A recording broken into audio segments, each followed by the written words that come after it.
1919 was an auspicious year in history. The First World War ended, ushering a drastic change in the world order. The Philippine Islands had been a U.S. territory for 2 decades and was promised independence under the Jones Law of 1916. Progressive reformers saw the country and its people as a major target for modernization, and education was its main weapon.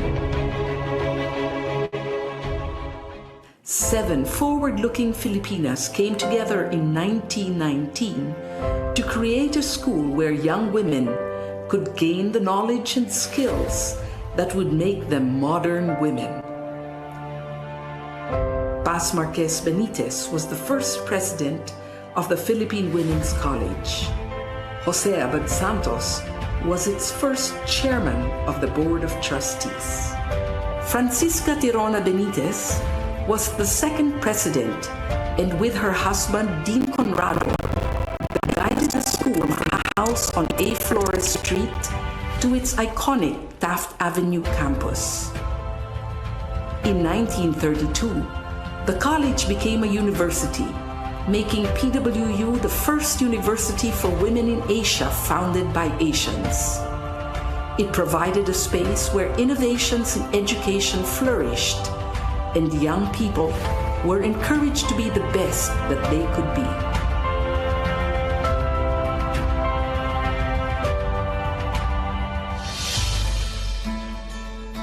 For over 100 years, the Philippine Women's University has been known as a leader in quality education. In 1934, PWU moved into its main campus on Taft Avenue, and since the 1970s has been co-educational. Located in the heart of Metro Manila, it is easily accessible by public transport and surrounded by affordable housing. Today's PWU offers undergraduate and graduate courses in several fields of study. Its business and management programs are responsive to the needs of industry, using evolving technology for global competence.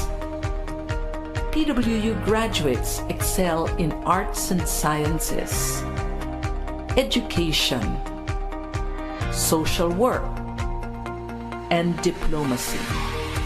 Its fine arts and music programs have produced outstanding graduates through a holistic education that treasures heritage as well as excellence. PWU has pioneered in fields such as food science, nutrition and dietetics, medical technology, pharmacy, and nursing.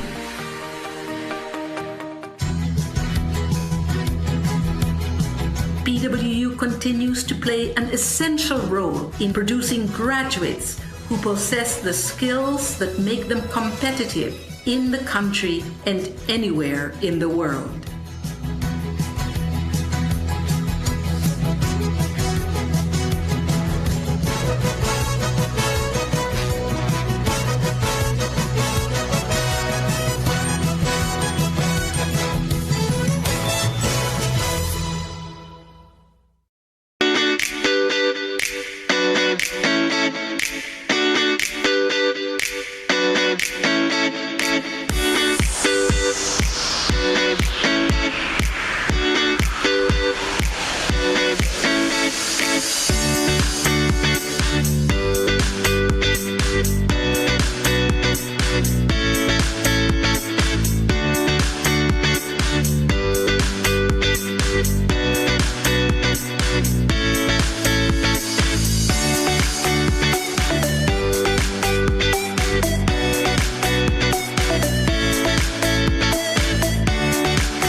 our webinar with the team Quality and Safety Alliance and a dynamic Foodscape, strategic approaches to quality and safety in a challenging world.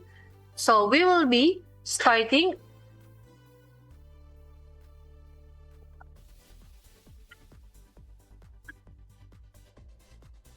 sorry.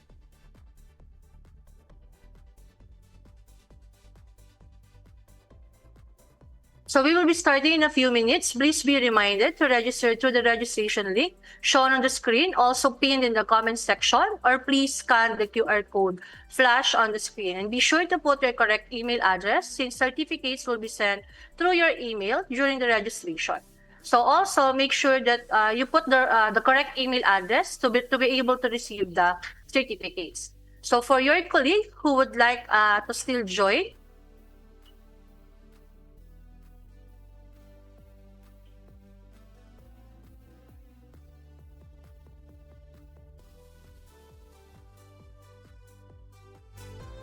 log in at the Philippine Women's University YouTube account. Certificate of attendance will be issued within 24 hours upon accomplishment and submission of the evaluation for today's session.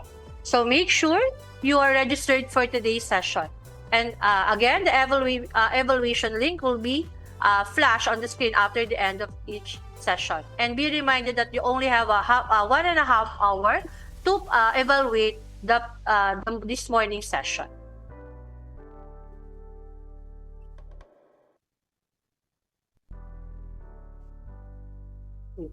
Again, please be reminded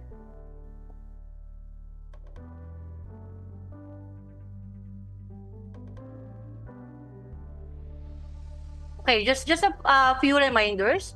So this program will be recorded for documentation purpose only. Any form of video and audio recording of the participants is strictly prohibited.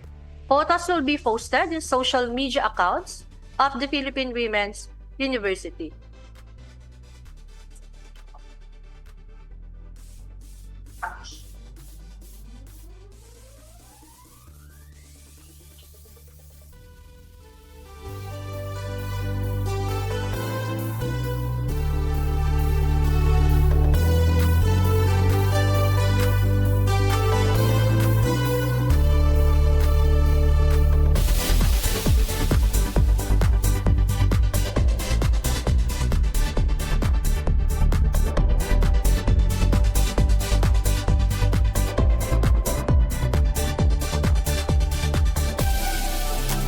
Okay, sorry for some interruptions.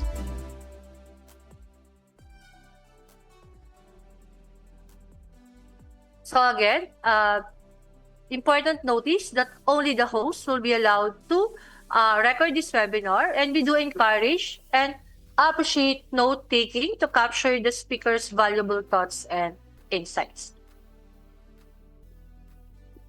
Again, a certificate will be issued within 24 hours upon accomplishment of the submission and evaluation for today's session. So make sure you are registered for today's session. And the program will start in a few minutes. So for those inside the Zoom meeting, please reflect your display name following the format company organization plus your first name and last name. So for example, me, LSPU _ Sharon Aguilera. And all those in your YouTube live, kindly comment with your company name and your name. So to formally commence our session for today, may I invite everyone for the opening prayer or doxology to be led by the Philippine Women's Universities of Bocal and Sepol. Thank you.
everyone.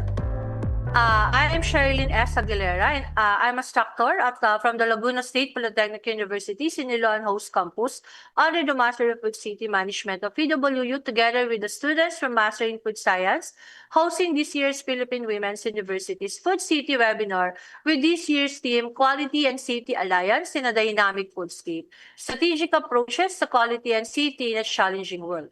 And I will be your moderator for today's session. So thank you for diving in at our webinar today, especially to all our guests and participants all across the country and even abroad. So let me greet first everyone with a blessed good morning.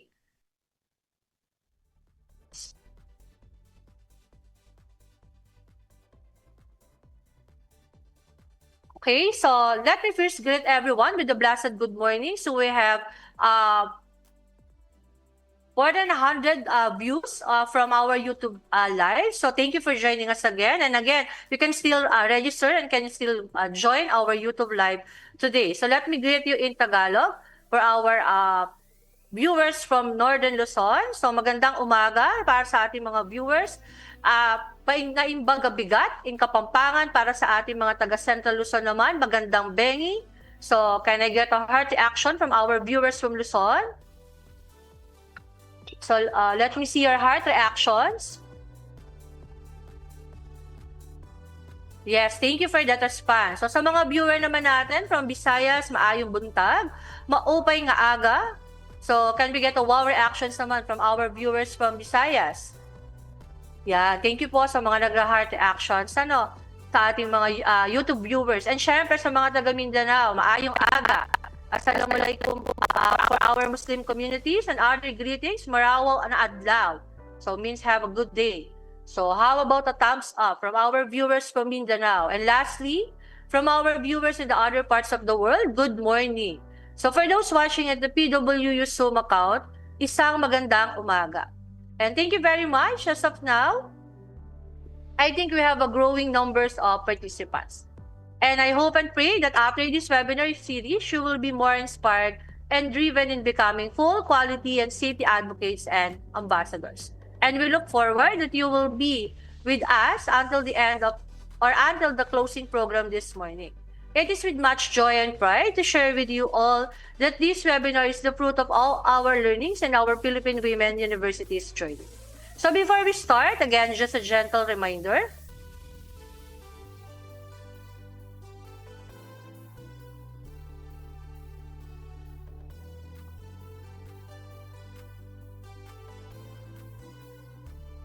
Okay, to mute all your audio until the webinar begins and during the lecture, especially for those in the Zoom link, to avoid interruptions during the session's discussion. So what you need to do is to prepare your pen and paper or your phone for note-taking in each topic, as there will be a game later with exciting prize. So I think we are all set to listen. So yesterday, we have heard and learn a lot from our speakers on different topics concerning food safety culture, environmental threat management, product label compliance, traceability and recall systems, and food safety for healthcare. So we learned from all these topics the importance of ensuring food safety by having guidelines and following it in each aspect of food processing as discussed. So napakadami nating learnings kahapon, but I hope your plates are not yet full as we continue to explore today's session. An equally interesting and exciting topic on the role of QA and QC and sensory evaluation in the food industry. But before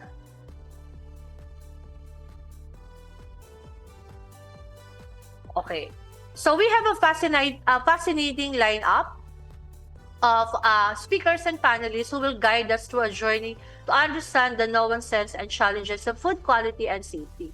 So we will hear from Ma'am Tina Palur in her topic on bridging the gap between QA and QC, functional responsibilities in modern manufacturing system. Sister Noriel Soriano with his discussions on the characteristics and role of sensory testing in the food industry, to be followed by our panel of reactants, Sir Herson Acosta and Ma'am Nerissa S. Baltimore with their topics on strengthening QA/QC through sensory evaluation in the food industry. So with a very interesting lineup of topics, be prepared to have your questions during our Q&A session later. Again, I encourage you all to take down notes to record important points of the discussion. But first, let's dive into our first topic.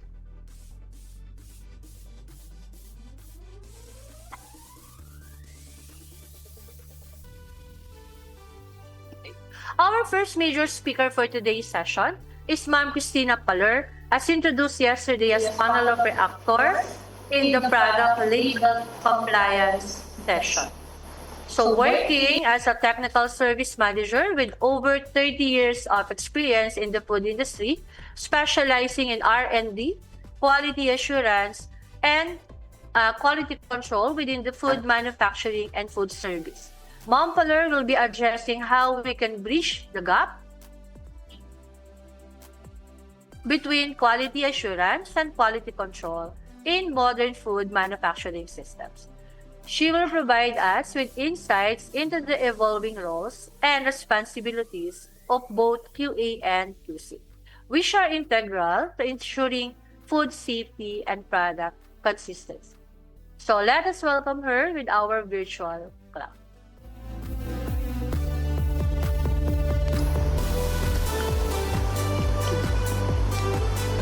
Pleasant good morning to everyone. Thank you, Ma'am She, for that one introduction. Every new day brings us an opportunity to grow and learn something valuable. Let's explore how we can strengthen our understanding and move forward together. Today, I'd like to talk about two essential functions that play a major role in delivering consistent and quality products in a manufacturing setup. My presentation today is titled Bridging the Gap Between QA and QC and Their Functional Responsibilities in Modern Manufacturing Systems. You know, sometimes QA and QC get mixed up, as if they mean the same thing, but in reality, they play different roles. And when these functions are interchanged or misunderstood, gaps start to appear. That's why it's important to bridge those gaps so both can work effectively. In this session, we'll explore how QA and QC complement each other, where gaps can appear, and most importantly, how bridging that gap can lead to greater efficiency, fewer defects, and stronger overall quality in your operations.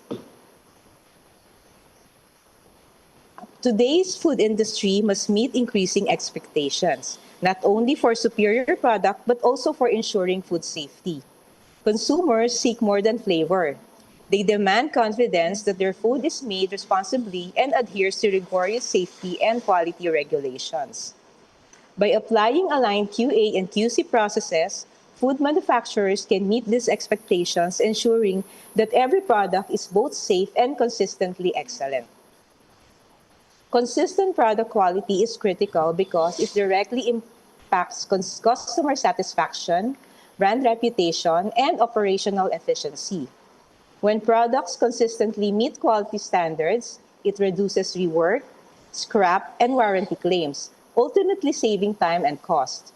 It also ensures compliance with industry regulations and builds trust with customers who expect reliability in every batch or unit.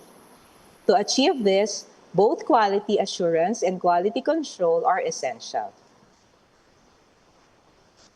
So here's my presentation outline.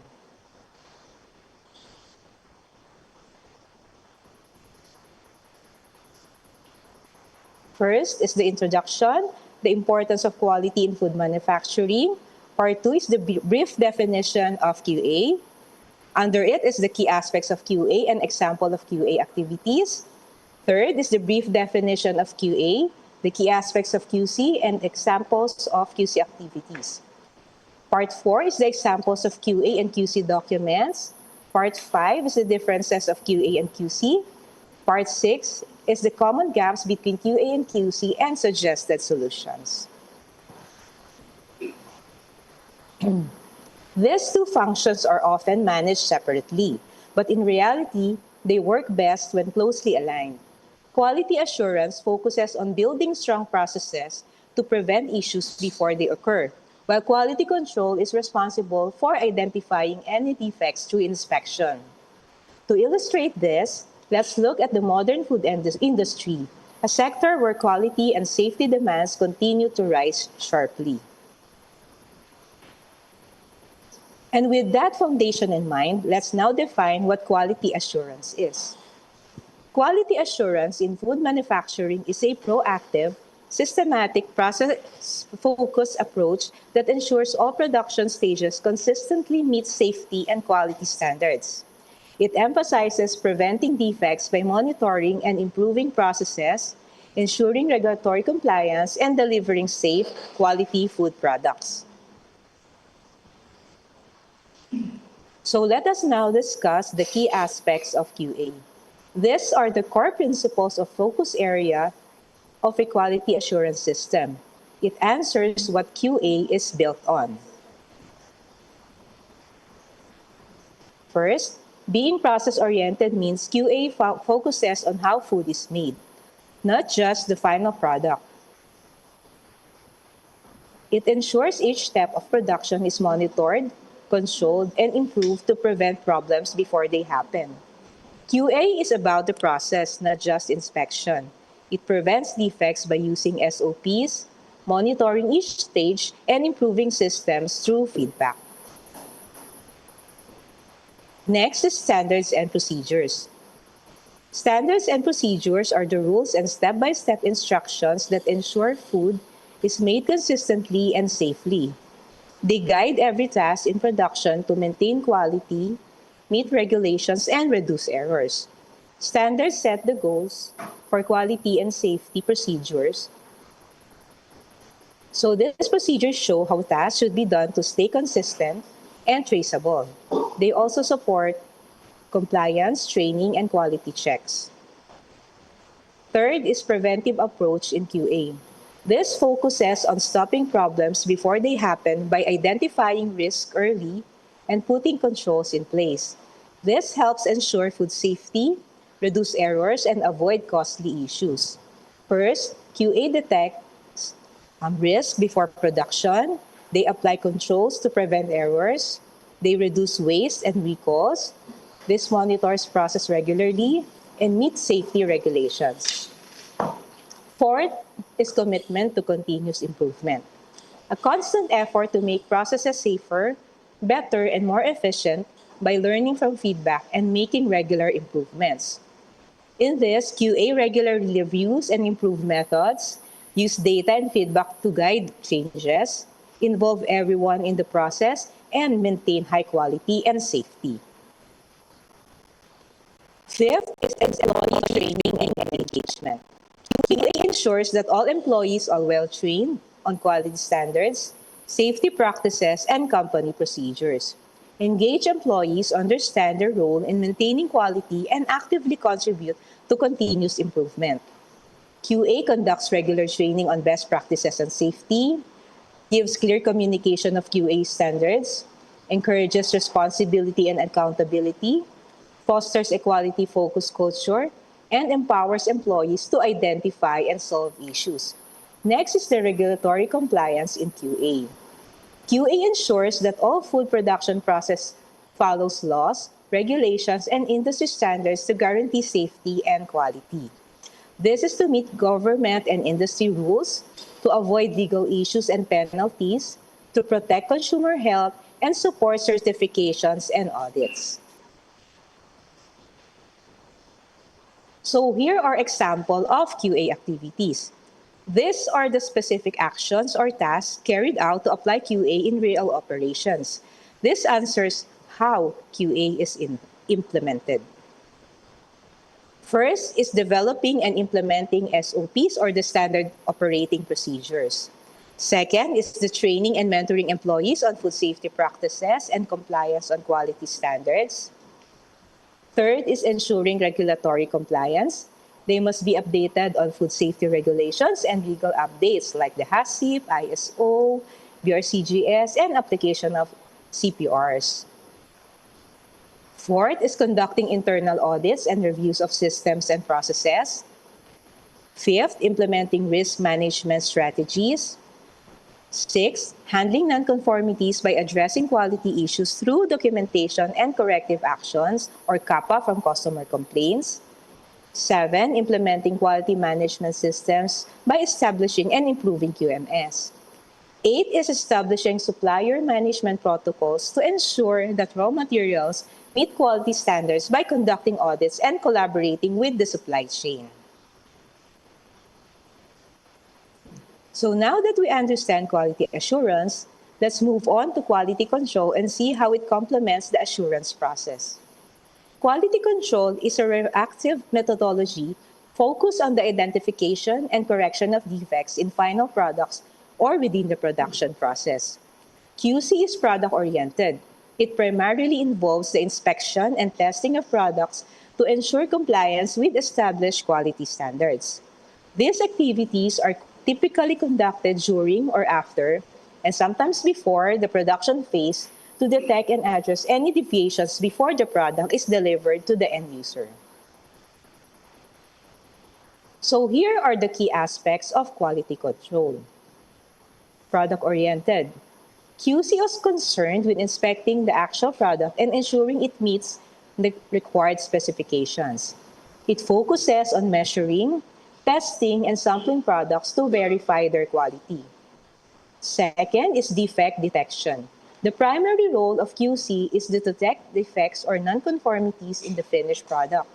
It involves systematic inspection, sampling, and testing to ensure that the products meet quality standards and are safe for consumption. Third is corrective action. When defects are found, QC works to correct them. This might involve reworking a batch, discarding defective materials, and investigating the root cause of the issue.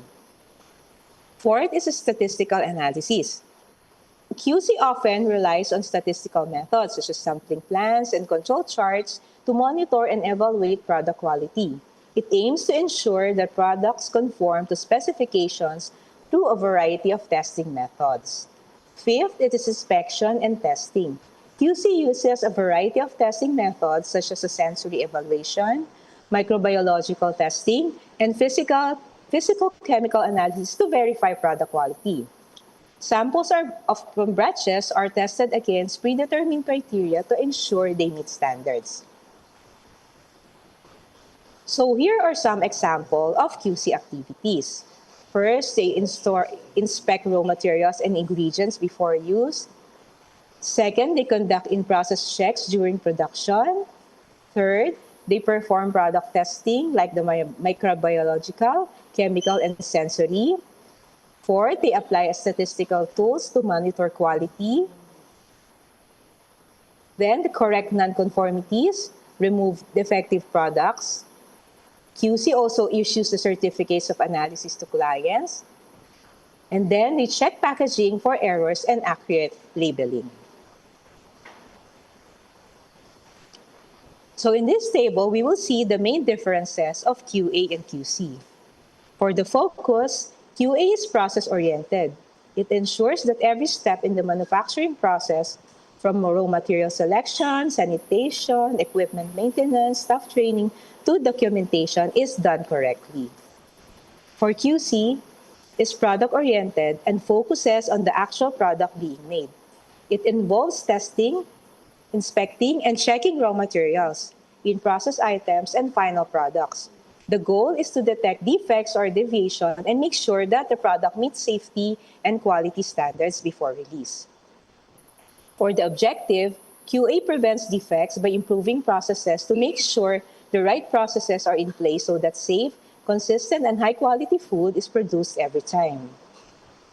For QC, QC detects defects in finished or in-process products like the raw materials, in-process batches, and finished goods. For the approach, QA is proactive because they prevent defects by managing the process, while QC is reactive. They detect and correct defects in the product. For the activities, QA develops the SOPs, the HACCP plans, training of employees, audits, and supplier verifications. For QC, inspection of raw materials, packaging, in-process check, line inspection, metal detector testing, GMP checking, final checking, and dispatch of items.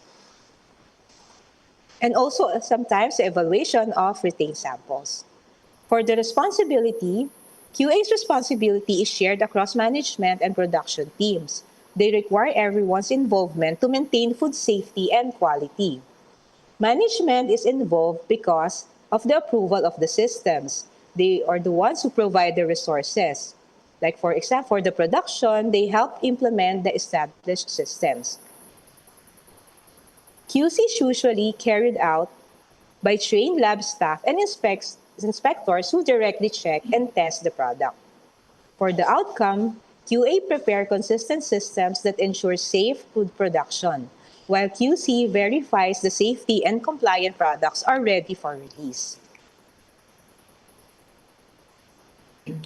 So here are the basic QA and QC documents. For the QA, purpose is to prove that the process is followed correctly to prevent defects. They prepare the standards like the SOPs, which contains the detailed written instructions to achieve uniformity of performance in specific operations. HACCP identifies the food safety hazards and establishes controls to prevent risks. GMP ensures compliance with hygiene, safety, and regulatory standards in food manufacturing. The audit reports, they conduct the internal audit or audit for clients. Supplier approval records, they prepare supplier approval in collaboration with the supply chain. Training, they conduct training to all staff. And quality manuals, the quality manual is the master document of QA. It sets the foundation for all food safety and quality assurance activities in a company, like the quality policy, which is the company's commitment to food safety and quality. For the quality objectives, these are the measurable goals, applicable standards, and focus. This is normally handled by QA managers, supervisors, QA staff, auditors, and other analysts. Quality control now, the purpose is to prove that the product meets required standards. Some of the QC documents are the raw material inspection records, the in-process checklists, the COA or the Certificate of Analysis, the packaging and label verification forms, the non-conformance reports, the release, reject, or hold tags. And QC also checks the retained samples, so they have logbooks, the loose item control, production line inspection reports, and usually this is handled by QC manager, the supervisors, technicians, inspectors, and analysts. So here are the common gaps between QA and QC. First is misunderstanding of roles.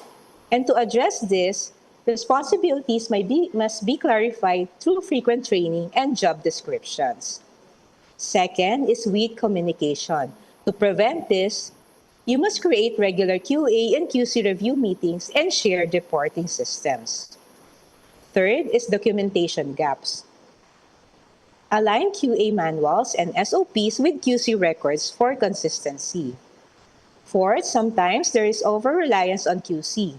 And to prevent this, strengthen QA systems like the HACCP, GMP, and preventive controls. Fifth is preventing training deficiencies. To prevent this, you must conduct regular awareness and skills training for all staff. Sixth is resource allocation issues. There must be balanced investments in QA programs and QC equipments. For example, a company invests in advanced microbiological lab, but ignores the training and SOP updates. So what happens is they detect contamination often, but never fix the hygiene system. Another example is the company invests in HACCP training and certifications, but has no calibrated thermometer or metal detector.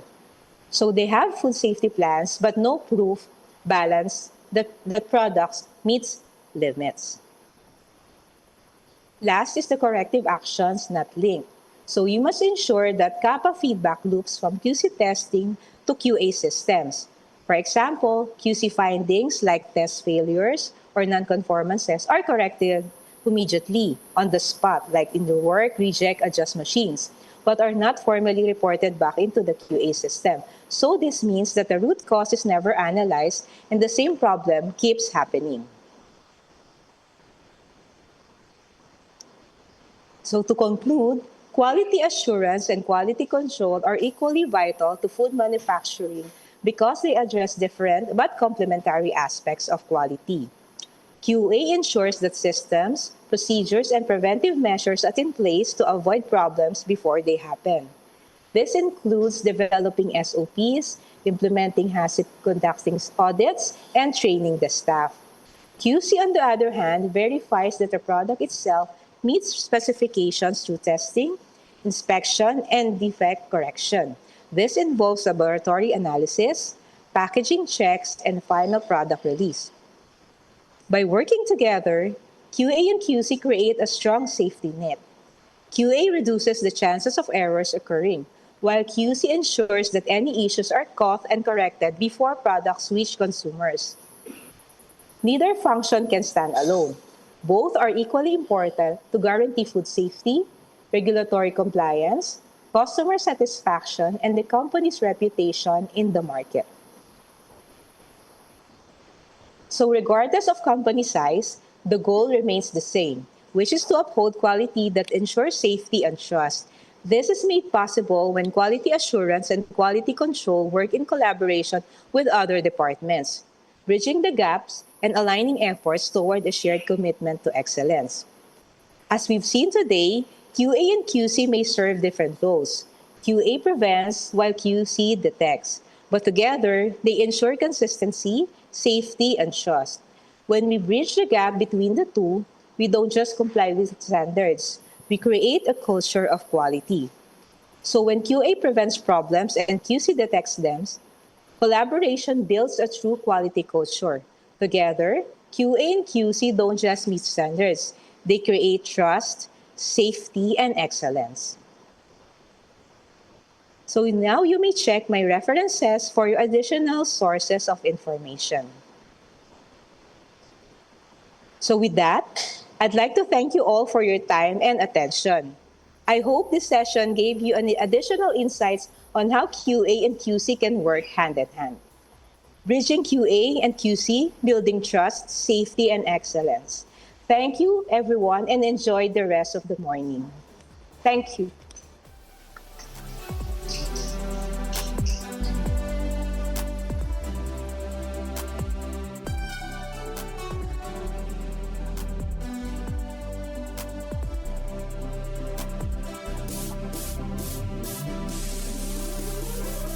Okay, so thank you, Ma'am Tina, for that very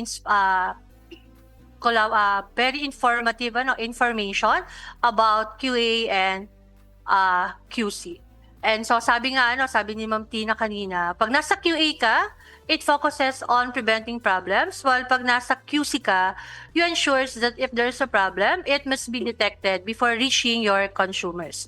So sa mga nalilito pa dyan sa ating mga live viewers sa ating YouTube, sa distinct roles ng QA and QC kung dun ka nagwo-work. So I hope you've taken down notes para especially mamaya we have our game after this session. So moving on to our next topic, we have Mr. Noriel Soriano, our speaker yesterday on environmental threat management, expert in the field of food safety, quality assurance and quality control, and food safety management. In today's session, ready your senses as Sir Noriel lead us through an exploration of sensory testing in the food industry, discussing its characteristic methods and critical role it plays in shaping the consumer satisfaction and product acceptance in his topic entitled Characteristics and Role of Sensory Testing in the Food Industry. So, Sir Noriel, the floor is yours.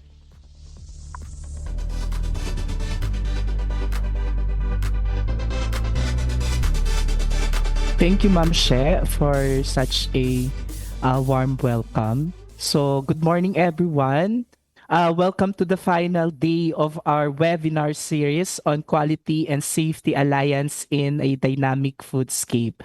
So, it's been an insightful journey so far, and today we will be ending on the topic that connects directly to how we experience food every day, which is the sensory testing.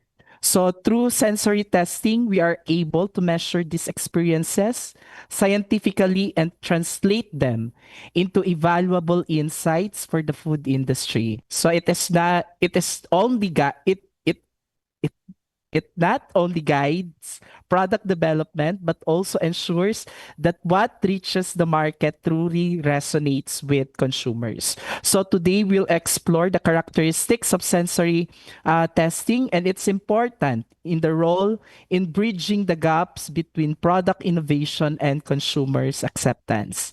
Now let's move on to the objective for these seminars. First, we will define what sensory evaluation is and why it is important. So this will help us understand its role not only on a scientific tool but also a decision making that will guide us in the food industry. Second, we'll discuss its applications in the food industry, from product development, quality control, production, to consumer, research, and marketing strategies. Third, we'll explain the principles of sensory perception, looking into how our senses interact with food and how these perceptions shape consumers' acceptance. Fourth, we'll describe the key sensory attributes, no, such as the appearance, the aroma, flavor, texture, as well as the aftertaste, and their physiological basis, meaning how our sensory organs respond to stimuli. Next, we will identify also the individual differences that affects the sensory measurement. So each person has a unique sensory thresholds, preferences, and perceptions. And these variabilities must be considered in sensory testing. And lastly, no, we'll tackle the factors that affecting the sensory perceptions, including physiological, physochemical, and the psychological factors that influences both consumers' acceptance and our food perceptions. So by the end of this session, we should have a clear picture of how sensory evaluation bridges science, technology, and consumers' need in the food industry. So let us first define sensory evaluation. So it defines as a scientific discipline used to evoke, measure, analyze, and interpret those responses to products as perceived through the senses of sight, smell, touch, taste, and hearing. So to evoke, this is a reaction means to stimulate response through the application of systematic approach. So people qualifications requirements for the test facilities. To measure, it is to use appropriate questions and response scales. No, to analyze and interpret. Here we use statistical techniques. Like for example, we measured the measure of central tendency. We use a chi-squared test, the t-test, ANOVA, or the use of the critical value table. Now let's talk about the application of sensory evaluation in the food industry. So sensory evaluation provides vital insights across the entire product life cycle. So from research and product development, where we identify consumers' preferences, optimizing prototypes, developing new concept, to quality assurance or quality control, wherein we ensures that the quality is consistent. We detect defects, no? We audit the raw materials. Then in sensory evaluation in productions, this involves using human senses to measure and analyze the product characteristics. And lastly, for the marketing, where we can enhance the brand image, no, substantiating our claims about our products, no, differentiating from our products from the competitors, no. So by linking this sensory attributes to consumers' reactions and underlying the technical variables, companies can gain a competitive advantage, wherein we can improve customer satisfaction and drive business growth. So in product development or research and product development, here we identify key sensory attributes that drive the liking and preference for a new product ideas. No, we fine tune prototypes to meet a specific sensory specifications, ensuring a desired taste, aroma, no, the texture and the appearance of the product. We understand that the sensory profiles of competing products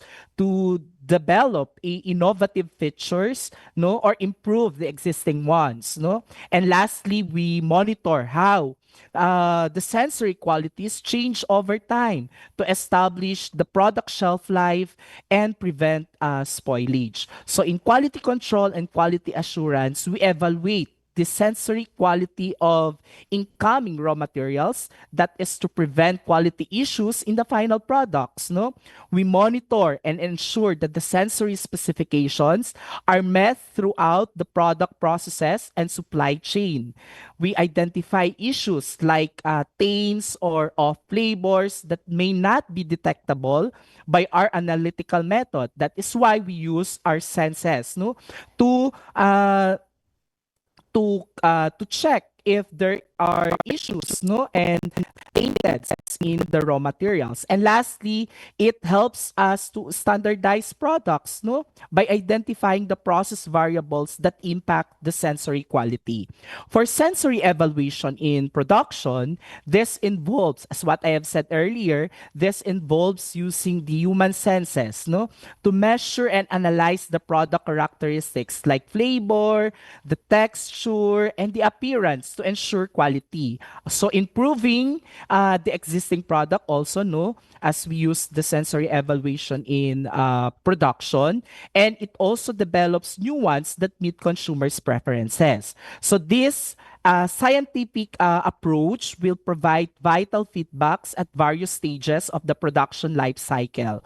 So from initial concept and development to quality control and competitive analysis, ultimately helping businesses create a successful marketable products. And lastly, in marketing sides, we understand how sensory qualities influences consumers' behavior and decision making to develop a more efficient marketing strategies. So in overall, sensory evaluation is not only a scientific process, but also a valuable tool that connects food science with business success.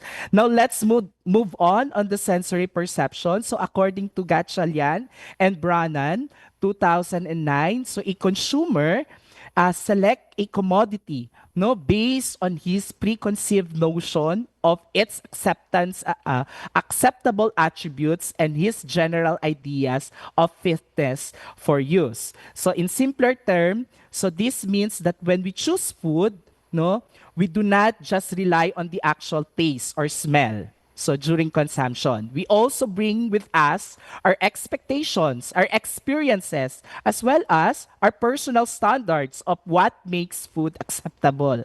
So for example, if we see a mango that looks yellow and ripe, so we already expect it to be sweet, no? So even before tasting it. So if it doesn't meet the expectations, our perception of the product is negatively affected. No? So sensory perception is not only what our senses detects, it also involves our memory, our culture, as well as our personal preferences. So this is why understanding consumers' perception is essential in product development as well as in marketing. Now, okay, so here you can see the chain of sensory perception. So it all begins with the stimuli, or the stimulus. So example, so this stimulus could be the aroma of a freshly baked bread, the crunch of a chip, no, or even the vibrant color of the fruit. So this stimulus is first detected by our sense organs, no, like the smell, the sight, the touch, hearing, as well as the taste, no. So the first stage is called the sensation. So at this point, our sense organ captures the physical characteristics of our stimulus. So for example, our nose detect the odor, our tongue senses the flavor, or our eyes registers the color and the appearance of the product. So this raw material or these raw signals are then sent to the brain, no? Wherein the brain processes, interprets, and organizes the signals. At this process, we call it as the perception. No, perception is what transforms the raw sensory inputs into a meaningful information. So, in addition to perception, it is influenced also not only by the stimulus itself, but also by the memory, our experiences, and expectation. And finally, it reaches the third stage, which is the response. So this is how we react to what we have perceived, no? So a response could be a facial expression such as smiling, no, after tasting what we like, or it could be a decision, no, such as choosing the product over the another. So we are done with the chain of sensory perception. So let us now discuss what are these physiological bases of sensation. So here we have different human senses. No, first we cover the sense of sight or the vision. So the eyes receive no the initial quality of food as information on color, the size, the shape, consistency, as well as the opacity of the product. No. Next is the sense of smell. No. So volatile molecules are sensed by olfactory receptors on the millions of hair-like cilia that covers the nasal epithelium, which is located in the roof of the nasal cavity. Then the sense of taste, no? The sense of taste involves the reception of non-volatile substances, which when dissolved in water, oil, or saliva are detected by the taste receptors in the taste buds, no? Located on the surfaces of our tongue and other areas of the mouth as well as in throat, no? So the resulting sensation, no, are the five basic tastes. So we have the sweet, the sour, the salty, bitter, as well as the umami. So in addition to that, no, flavor sensation is perceived also through the combination of odor and taste. So this is the reason why people, while we block our nose, no, we find it difficult to determine the flavor of food. So the and lastly, no, texture is so this is a perception through the oral sensation or the skin, no? So it is related to food structure and their reaction to three stress during three phases, no? The first, the initial phase, which is the first bite, no? Then the mastication, which is the chewing, and the residual phase, no, after swallowing. Now let's talk about the sensory attributes. So these are the characteristics, no, of a food products that we perceive through our senses. As what I have said, we have the sight, smell, the taste, the touch, as well as the hearing, no. So sensory attributes are very important because they form as the basis of how consumers judge no food quality, acceptability, as well as preferences. So to better understand them, so let's go through each senses and its role in the food perception. So number one, we have the appearance. So appearance is the very first sensory attributes that consumers use to judge food. No, so it gives us the initial impression of the food quality. So in fact, sight or our vision often sets our expectation of the flavor as well as the texture of the product. So key visual attributes of the sites includes the color, the size and shape of the product, the surface texture, the clarity, and even the carbonation of the product. So for example, a bright red apple suggests sweetness and freshness, no? While a dull or bruised apple lowers consumers' appeal, no? So yun nga po, no, kanina we had a technical glitch dito po sa ating location. So I will be continuing my presentation on the slide number 9, no? Tama po ba? Slide number 9. So, just a recap, no, on the sensory attributes. So, as what we have said earlier, so these are characteristics of a food products that we perceive, no, through the senses of sight, smell, taste, touch, and even hearing, no? So these sensory attributes are very important because they form as the basis of how consumers judge food quality, the acceptability as well as the preferences. So for slide number 9, this is for the sense of odor, no?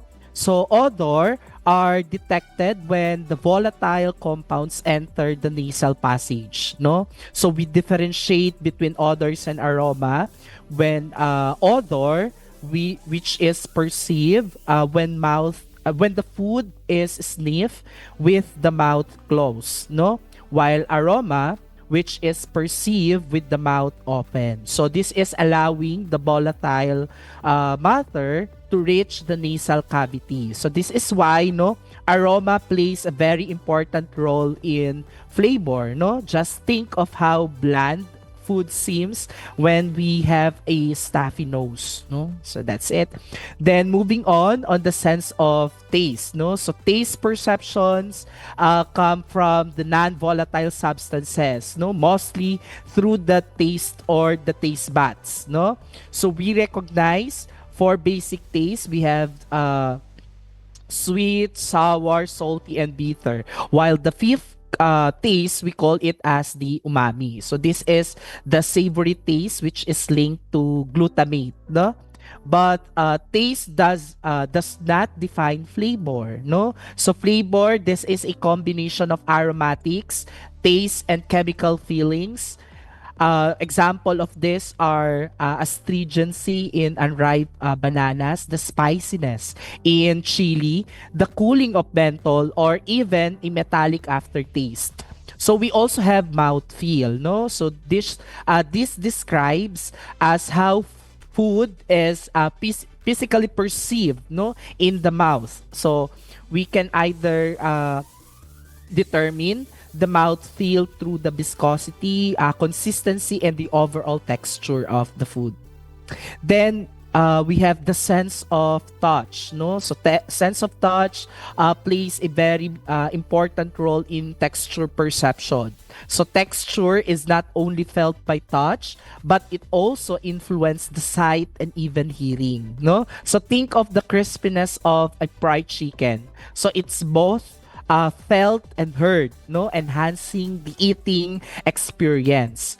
So finally, we have the sense of noise, no? So yes, even the sound is part of the sensory evaluation, no? So that, like for example, the crunch of a potato chip, no, the fizz of the soda, or the crackle of the freshly baked bread. So all of this contributes to the sensory impression, no? So sounds help us assess the quality, like the freshness and the staleness of the food product. So for instance, no, a stale chip sounds dull and flat, while a fresh or a fresh one will give us a sharp or a crisp crunch, no? So up to this point, we've talked already about the sensory attributes. Now let's move on into the next important concept, which is the factors, no, affecting the sensory measurement. So starting with the individual differences. So it is very important to remember that not all people perceive food in exactly the same way. So each of us has a unique sensory thresholds, no? We have unique sensory preferences as well as sensitivity. So these individual differences can greatly affect the result of sensory evaluation. So each person is unique, no, with their physical characteristics, and hence each person would perceive a certain sensory characteristics differently, whether that differences is small or very large, no. So a good example would be the taste perception. So super tasting abilities are also common in women than men, no. So as we have said, no, 43%, no, women have a 43% more cells compared with men, no. So they generally have a higher sensitivity also, no, to various odors and higher level of acuity to some substances. So in addition to that, no, 1 in 10 men also suffer from color blindness. So furthermore, studies also shows that age affects cognitive ability and sensory sensitivity. So example, the taste sensitivity decreases as we ages, no? So as an individual ages, sensory receptors also age and change their functions ability, no? So elderly individuals also display declined in cognitive performance and reduction of memory capacity that slows down their decision-making process.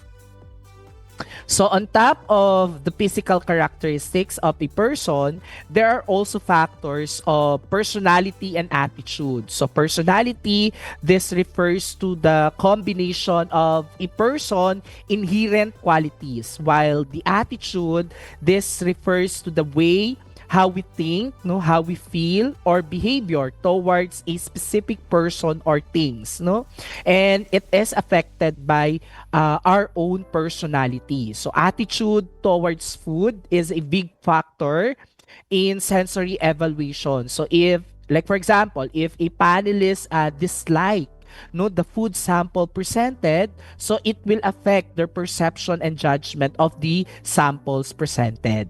So simple preferences towards a specific kind of food, such as individual preferring dessert like sweet foods over savory food items, or a vegan, no, having a strong opinion against food items from the animal source.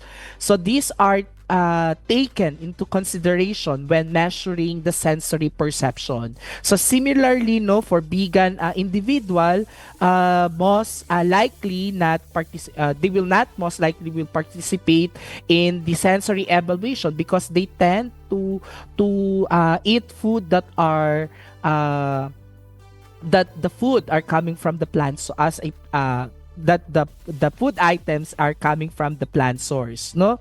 Then for the cognitive or attitude, no, so these are person with understanding of nutrition information, no, which are conscious on healthy food choices, no, like for example for fruits and vegetables. Then furthermore, individuals also connect food to their cultural identity. So culture and religion beliefs are shared that perceptions and exclude specific food items, no, like for example our our Muslim brothers and sisters, so they tend to eat halal foods, no, because of the non-presence of pork derivatives, no. So that's it. Then we have also the physical and health condition of the panel members, wherein we need to consider, or we need to take it into account, no.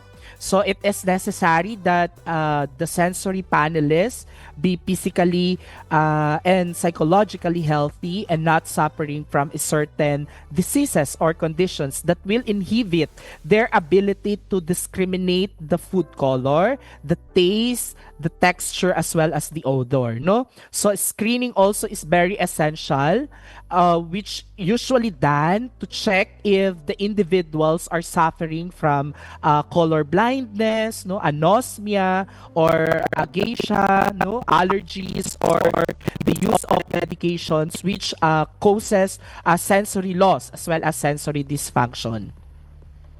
So we've already discussed the role of the individual differences in the sensory measurements. Now let's look at the another important influence, no, which is the psychological factors.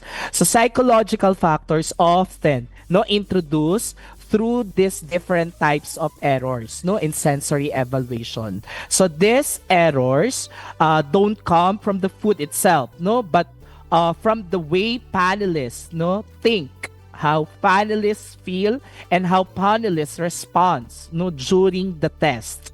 So let's go through the different common types of this error. So we have expectation errors. So expectation errors happen when a panelist's judgment is influenced by a preconceived ideas. Example, if a juice is brighter in color, so people may expect it to taste sweeter even if it doesn't, Then we also have habitual error, when a repeated exposure of sample causes the panelists to become less sensitive or attentive, leading to inaccurate results. We also have suggestion and distribution error. So this occurs when a panelist associates certain attributes with the others. So for example, assuming that darker bread will always have a strong taste. Then we also have order error. So when the sequence of the food samples affects judgments. So the first or the last sample tasted may be rated higher just because of its position. Then we also have halo effect error, when a single positive or negative attributes influence judgment of the other attributes. So for example, if a product smells good, so the panelists might automatically give it a higher score for taste. Then we also have contrast effect error, the central tendency error, and lastly, for the lack of motivation. So lack of motivation usually happens when a panelists are not fully engaged or interested at all. So the responses may not reflect their real perception about the food. Okay, so as we wrap up our discussion on the characteristics and role of sensory testing in the food industry, let us remember that sensory evaluation is more than just tasting food. So it is a scientific tool that connects consumers' perception with product development, quality control and quality assurance, production, as well as the market success. So my advice to those working in the food industry, so never underestimate the power of our senses. So a product may be safe and nutritious, but if it does not look appealing, smell inviting, or taste satisfying, consumer will not choose it. So invest in testing or sensory testing, not only as a research method, but a strategic decision-making tool. So train your panelists well, design your test carefully, and always listen to consumers' feedback. So by doing so, you will not only create a food products that are high in quality and safety, but also product that truly delights the senses and win the consumer's trust. So I think that's the last slides. So I have listed here all my references. You may consider this as your references too. And I hope everything was discussed clearly. So thank you so much. Muchísimas gracias y vaya con Diyos. Okay, thank you again, Sir Noriel, for that very informative discussion on the important role of sensory evaluation in the food industry. So we have seen and learned the different senses and its function on sensory evaluation, as well as the factors affecting sensory measurement and perception. Okay, so moving forward to our next speaker. So actually, we already finished our two major speakers for today. And still, sabi ko nga, sana you still hunger for more about QA and QC through sensory evaluation in the food industry. So because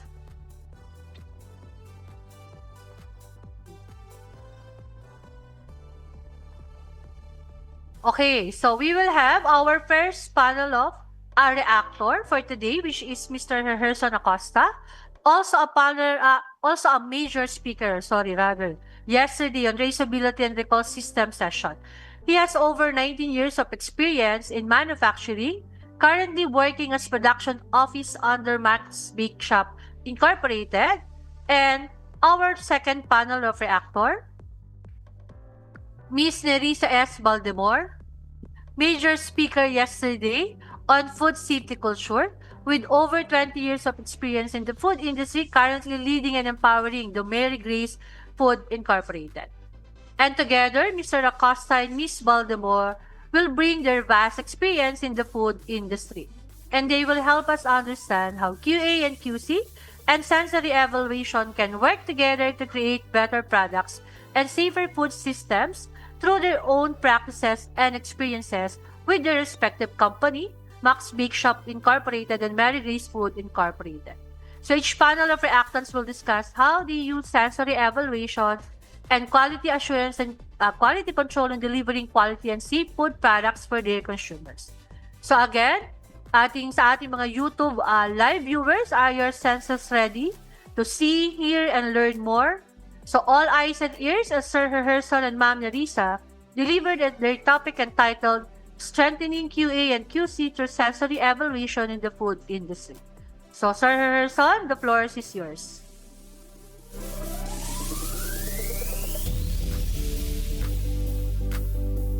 Thank you, Ma'am She, for that kind introduction.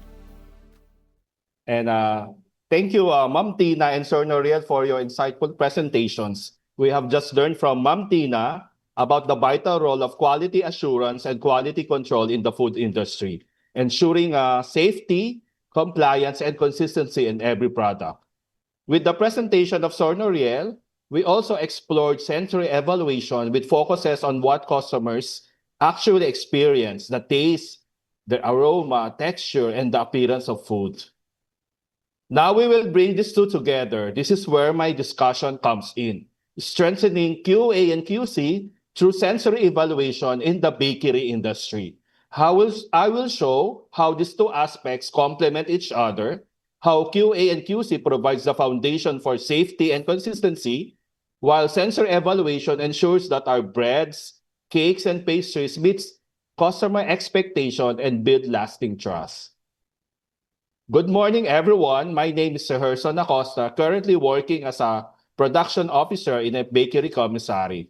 For almost 13 years, I have been directly involved in bread, cake, and pastry production, from dough mixing, premix preparation, up to supervising daily operations. Today, I will share how we can strengthen quality assurance and quality control through sensory evaluation with a focus on bakery settings. We all know that in bakeries, numbers and measurements matter. But at the end of the day, what truly connects with our customers is how the product looks, smells, feels, and tastes. In the bakery commissary, QA and QC is our safety net. It ensures we comply with the standards, food safety regulations, and that every batch is consistent. But quality is more than just compliance. It's holistic. This is where sensory evaluation comes in. While our instruments can measure weight and moisture, it's our human senses that tells us if the caramel bar is too chewy, or if the merengue has the right crispness, or if the butter icing has the right smoothness. In my work, I have seen that when QA and QC and sensory evaluation go hand in hand. We don't just produce safe food. We produce food that customers will love. So in our commissary, we wait with time and we check microbial counts. But our customers don't experience that food that way. They don't say, "Oh, this bread has a 12% moisture." What they notice is this bread is too dry, or this cake doesn't taste fresh. That's why sensor evaluation is the perfect complement to QA and QC. It adds the human perspective. In my team, we always check not just the numbers, but we also check the sensor evaluation.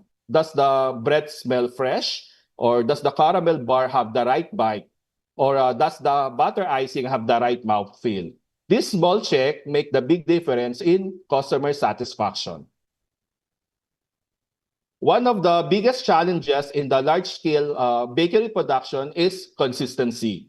Customers expect that when they buy a caramel bar today or next week, it should taste exactly the same. Our QA and QC help us control weights, baking times, and temperature. But sensor evaluation ensures uniform color, aroma, sweetness, and softness. In my role, I always remind my team it's not enough the bread weighs 50 grams. It should also smell and taste like the same bread our customers fell in love with. As a bakery officer, I've seen how early detection save us from big problems. QA and QC can catch underweight products, mislabeling, or possible contamination, but it's the sensor evaluation that can catch things the instruments miss. For example, burn notes in cake layers, or a rancid smell in butter icing, or a caramel bar that feels rubbery instead of being chewy. These sensory checks often prevent defective products from reaching our customers.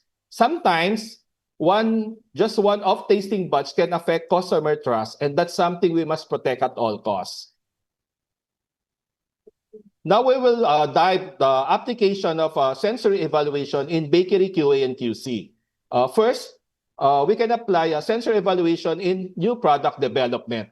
Whenever we launch new breads or new cakes, just like our caramel bouquet, which we launched last Mother's Day, sensory evaluation help us test if the product really meets customers' expectations.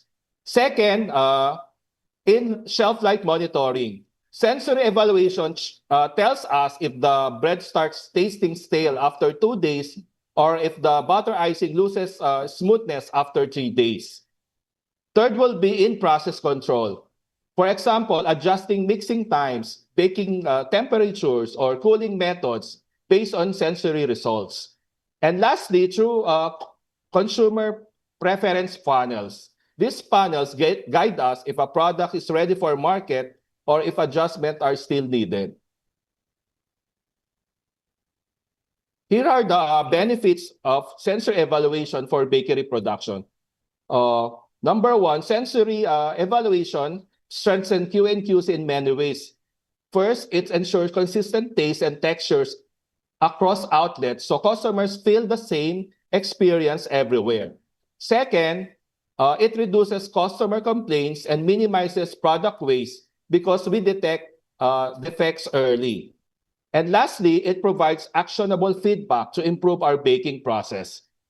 In my experience, the more we integrate sensory evaluation, the less rework and rejects we have, and the more satisfied our customers are. So in conclusion, to wrap up the discussion before we close, let's look at the key points. QA and QC is about safety and compliance. In the bakery commissary, it means making sure our breads, cakes, and pastries are baked at the right temperature, labeled correctly, free from contamination, and compliance with food safety standards. Without this foundation, we risk not just defects, but also the trust of our customers.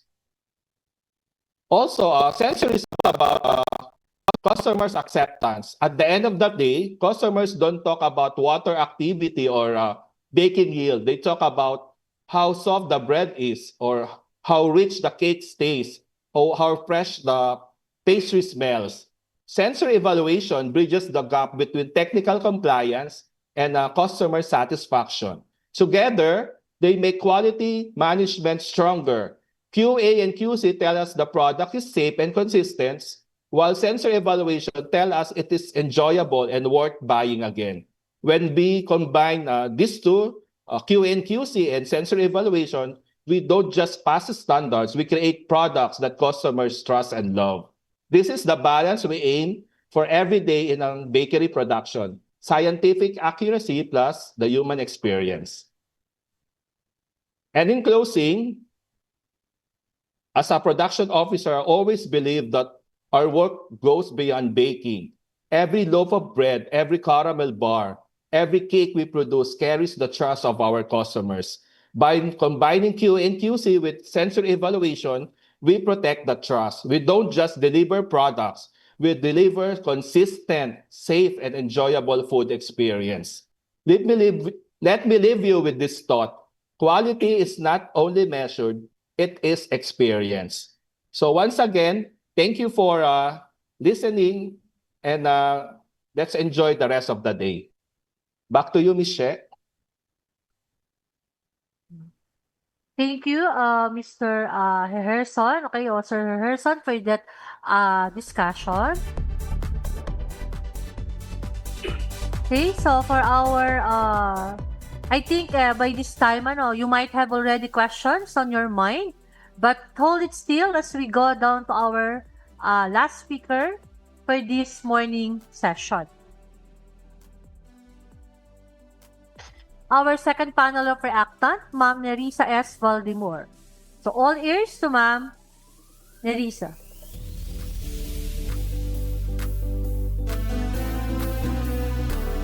Thank you very much, She, and thank you very much, Mr. Herson, for that wonderful insight on why sensory matters in QA and QC roles. So can we give She and Herson a virtual clap, please, everyone?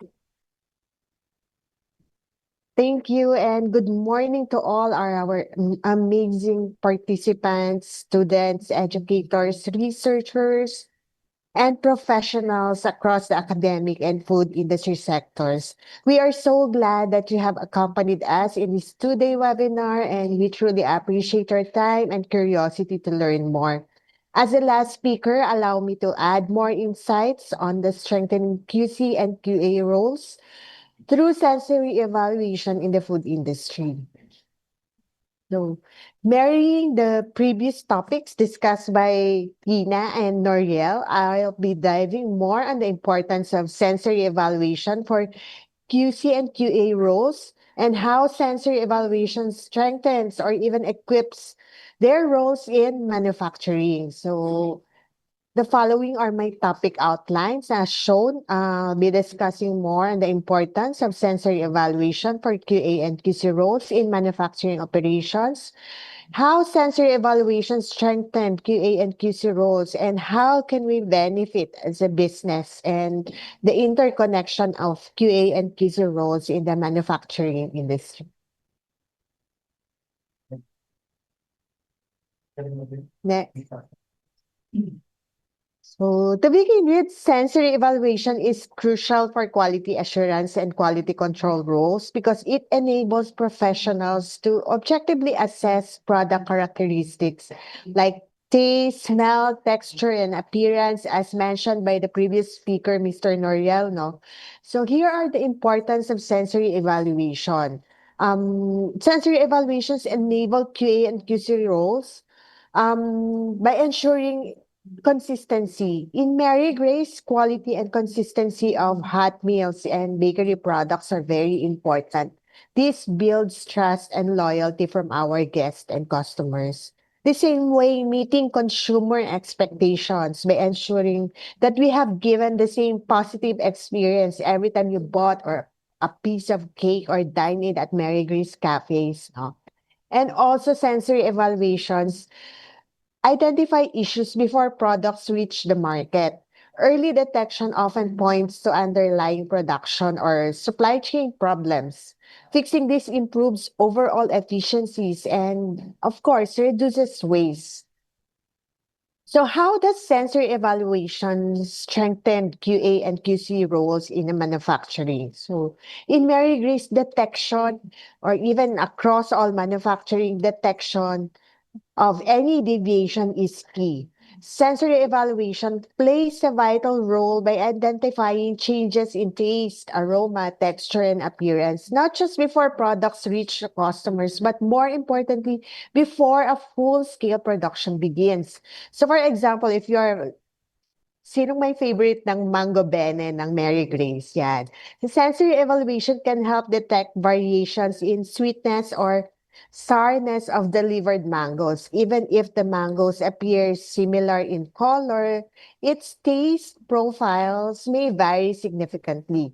By assessing these sensory attributes during quality control checks during receiving, we can ensure that only mangoes meeting the desired taste or standards are used. So how do we benefit as a company? Detection before full-scale production prevents mass defects or reduces waste and of course saves costs and allows early process improvement. The next correction. By applying corrections or correcting issues in real time, ultimately helps prevent the production of large batches of defective products, saving us time and valuable resources, manpower, ingredients. For example, in caramel sauce production, the color can indicate whether the sauce has been cooked sufficiently or not.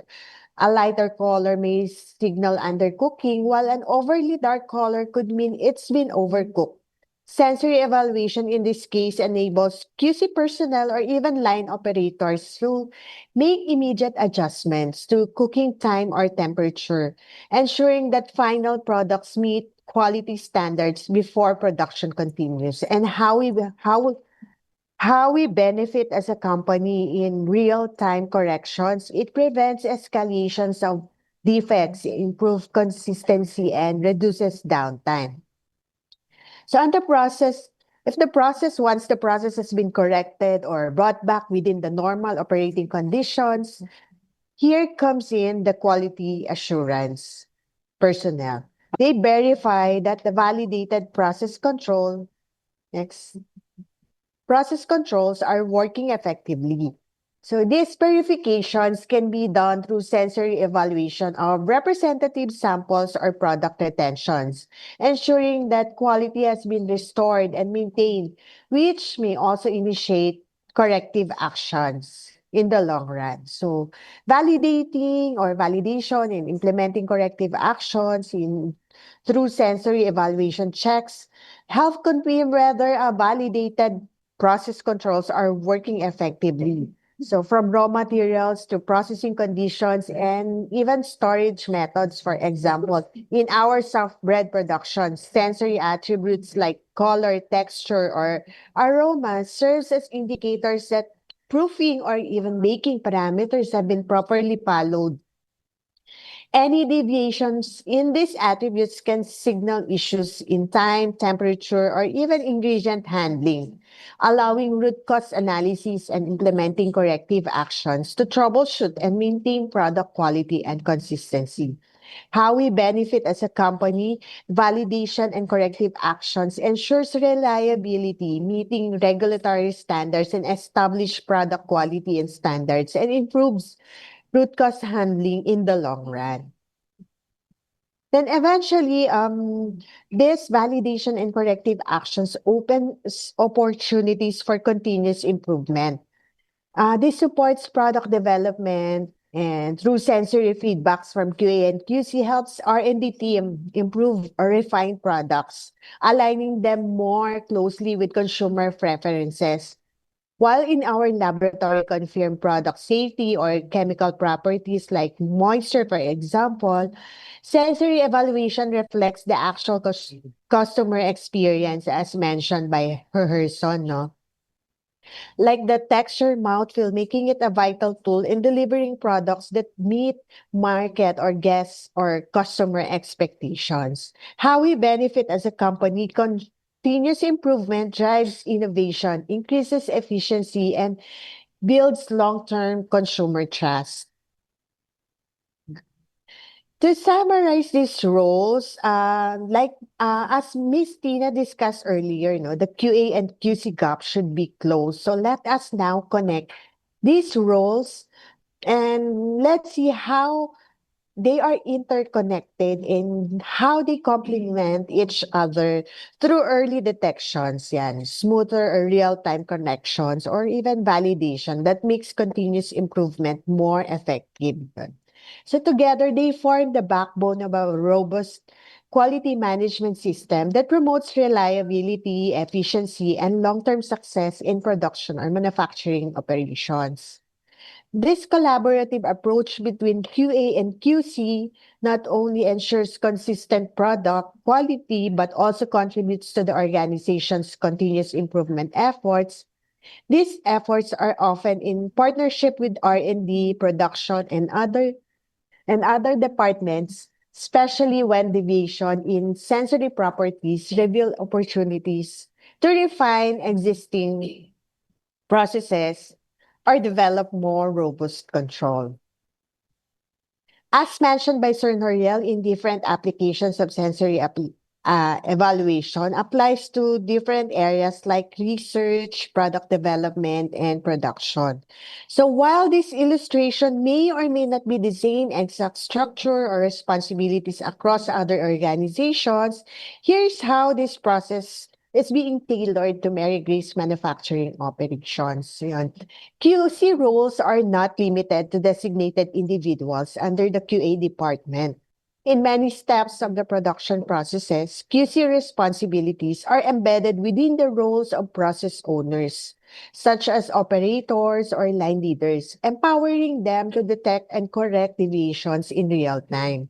While validation and initiating corrective actions as part of QA verification activities is performed in collaboration with the R&D technology group.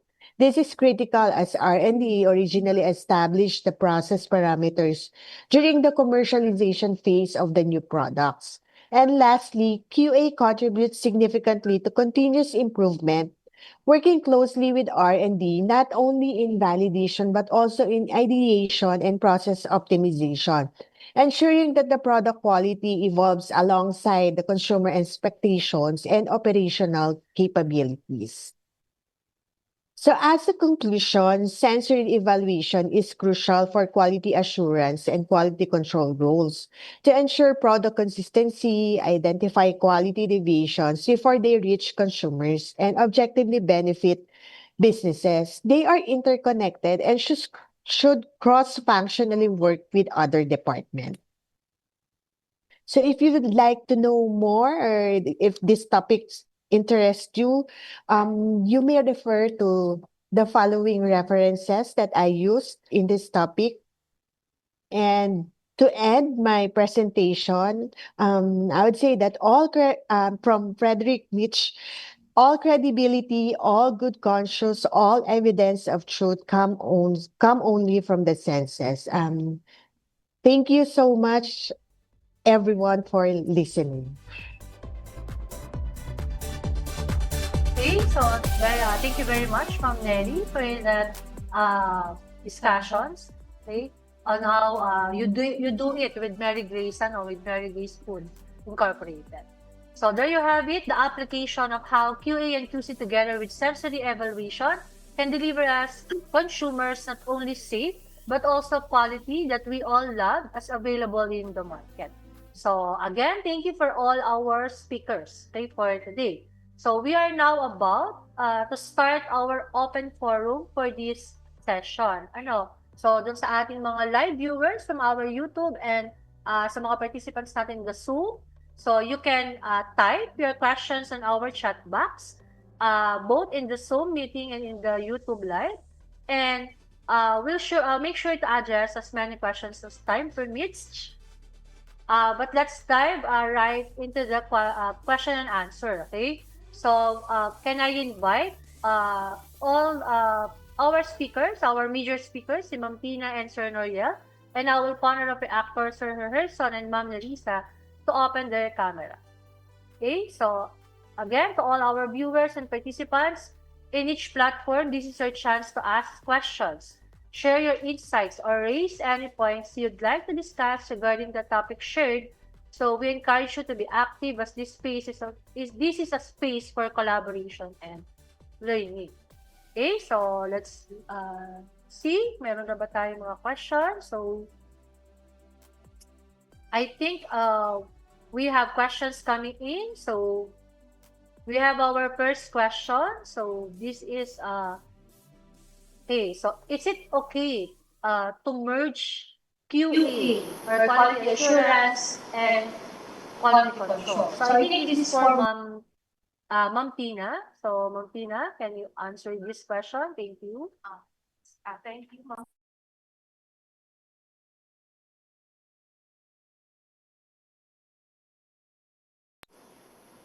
Thank you, Ma'am She, for that question.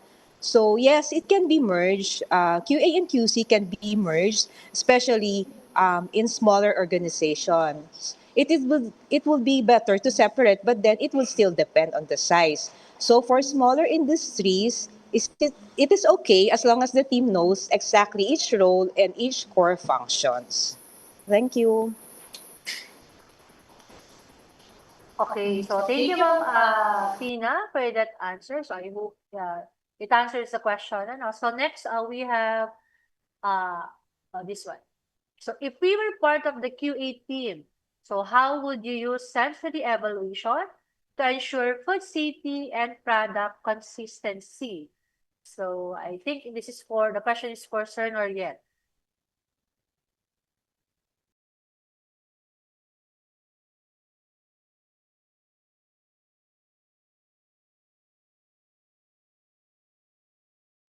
Yes, Sir Noriel. Okay, okay. So let me repeat the question. Okay. So the question is, if you were part of the QA team, how would you use sensory evaluation to ensure food safety and product consistency? Thank you po. So if I am part of the QA team, so if I will speak in behalf no of the team, so we need to use sensory evaluation to regularly check no the appearance, the aroma, the taste, as well as the texture of our product against the established quality standards. So I think every one of us in the food industry, we have this established no quality parameters of our product. So we need to determine what is the specifics standards no based on the aroma, the taste, as well as the texture no of our product. So this will help us identify deviations that may indicate issues such as spoilage, contamination, or changes in the formulation. So by integrating sensory testing into our routine quality checks, so we can ensure that the products are consistent, there is a consistency in the product. We can detect defect no early and maintain consumers trust both in safety as well as in quality. Okay, so there you have it. Ano, thank you, Sir Noriel, for that very well explained answer to this question. Okay, so you have to integrate, okay, the sensory evaluation to your routines in the QA activities. So another question here, sorry, this one. What constitutes the interconnection of functions of QA and QC? So I think this is a question for Ma'am Neri.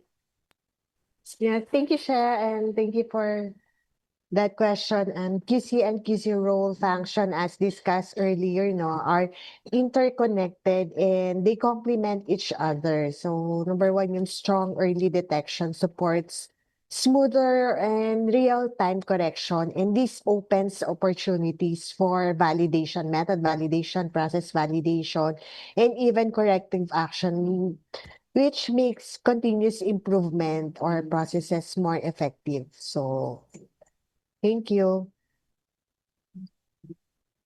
Okay, so thank you, Ma'am Neri, for that answer. So another question, so how do you handle inconsistencies when one batch doesn't meet sensory expectations? So I think this question is for Sir Rehearsal. Thank you, Ma'am She, for that question. So in that case, if one batch of bread or product is inconsistent with the sensory expectation, so the batch will be isolated and it will be reviewed against set standards. Then afterwards, we investigate the possible root cause of such inconsistencies, like probably ingredient variation, equipment calibration, or process deviation. So if we found out that the defects is cannot be repaired, then the product will be rejected to avoid the customers dissatisfaction.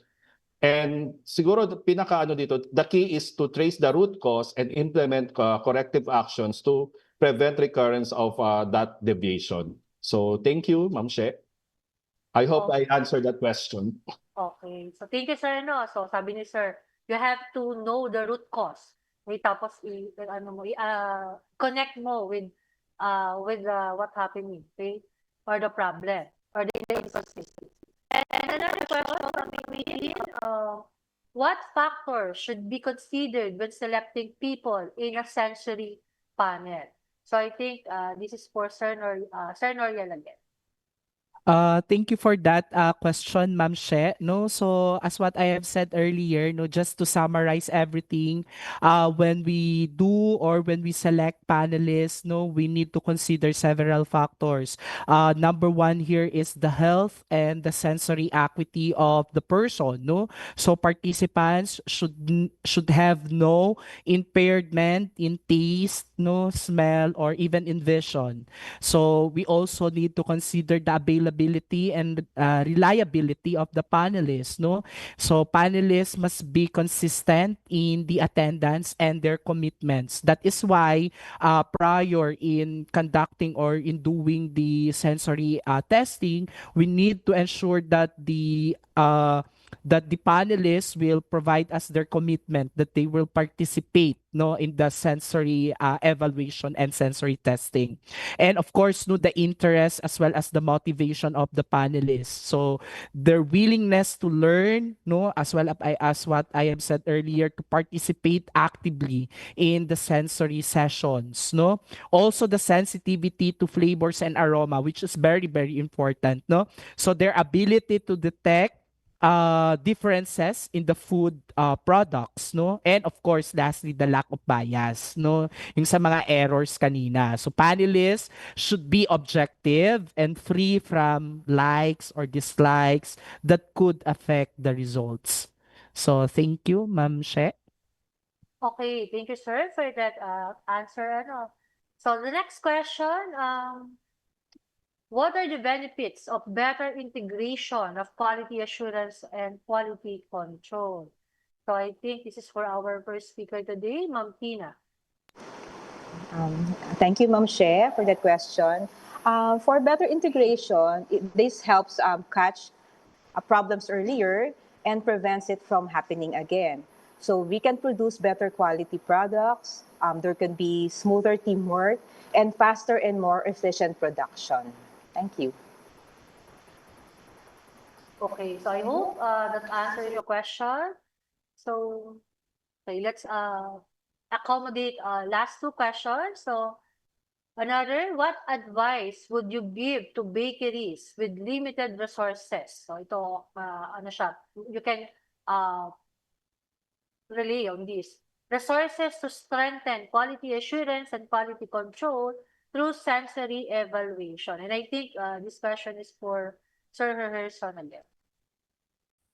Thank you, Ma'am She. Medyo nakakakaba naman tong question and answer. So, siguro if bakeries have limited resources or other manufacturing companies have limited resources, they can they can also start developing or strengthening the QA and QC through sensor evaluation. Siguro they can just develop small sensory checklists for key attributes like color, texture, aroma, or taste. Then they can also train their existing staff, so not necessarily galing sa outside, to recognize defects, which is more cost-effective than relying on lab tests. So siguro regular taste panels with the production staff or even store employees can also provide valuable insights. So most importantly, dapat yung sensory, let's make sensor evaluation a part of our daily routine sa production so it becomes a culture of quality. So wag natin isipin na extra step yung sensor evaluation. So I hope I answered that question. So thank you, Ma'am She. Okay, again, thank you, Sir Son, for that answer. And another question, so what other cross-functional departments in an organization can QA collaborate with sensory evaluation? So what other functional departments in an organization can QA collaborate with sensory evaluation? And I think this is for Ma'am Mary. Yeah.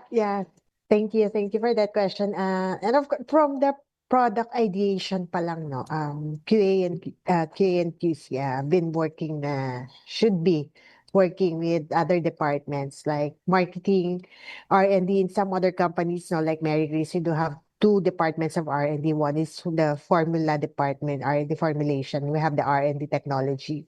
And of course, of course, the production, the operations, they should be working closely together and to ensure product consistency. Yeah. Thank you. Okay, so there you have it. So that's been a truly engaging discussion for our major speakers and panel of reactants. So thank you everyone who shared their thoughts in this question and answer portion. But for those of you still thinking of questions, still feel free to keep typing them in our YouTube comment section and also in the Zoom link. If you don't get to all of them today, so we'll make sure to follow up via email after the webinar. So we will collate all the questions in the YouTube comment section and the Zoom link, and then we'll answer those questions and then email it back to you with our tip. So again, thank you for that engaging discussion. So by this time,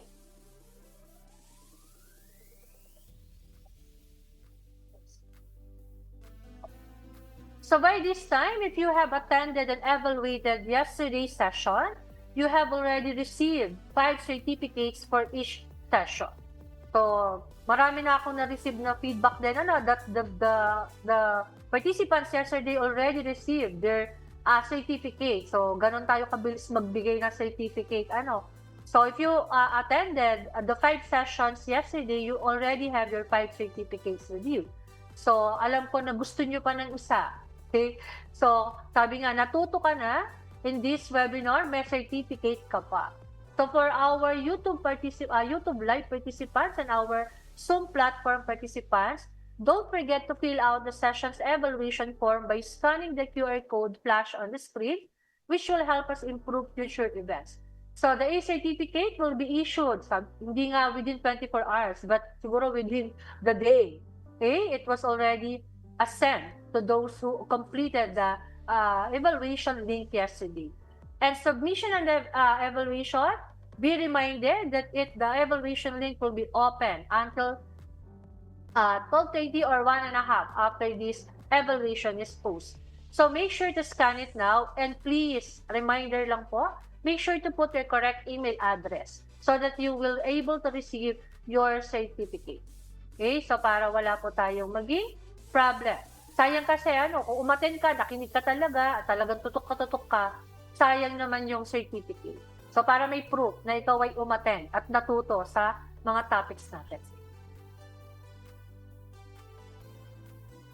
Okay. So for the awarding of our certificates, So, while you are evaluating, kaka-flash natin yung evaluation week. So, while evaluating and before concluding today's event, we would like to take a moment to recognize and express our appreciation for the incredible contributions made by our resource speakers to mastering food safety management and food safety. So they have shared their valuable knowledge, insights, and expertise, and we are truly grateful for their time and effort in making this event a success. So now to present the certificate appreciation to our resource speakers, I would like to call on Dr. Ligaya Braganza, the Program Chair of School of Food Science and Technology of Philippine Women's University, to award the certificates and to take a commemorative photo with our resource speakers. Okay. Good Morning, ma'am. Good morning. Before I give the certificates, I would like to express my gratitude to your two professors, Miss Lorilla and Miss Alcazabas, and also to every one of you who made this very successful. And I was amazed by your presentations. Okay, so can you have the sample of? Can I have the certificate? Okay, so the first one is the oh, this the Philippine Women's University School of Food Science and Technology certificate of appreciation is proudly presented to first was Christina Paler, in recognition of her valuable expertise and contribution as a resource speaker during the webinar series Quality and Safety Alliance in the Dynamic Foodscape.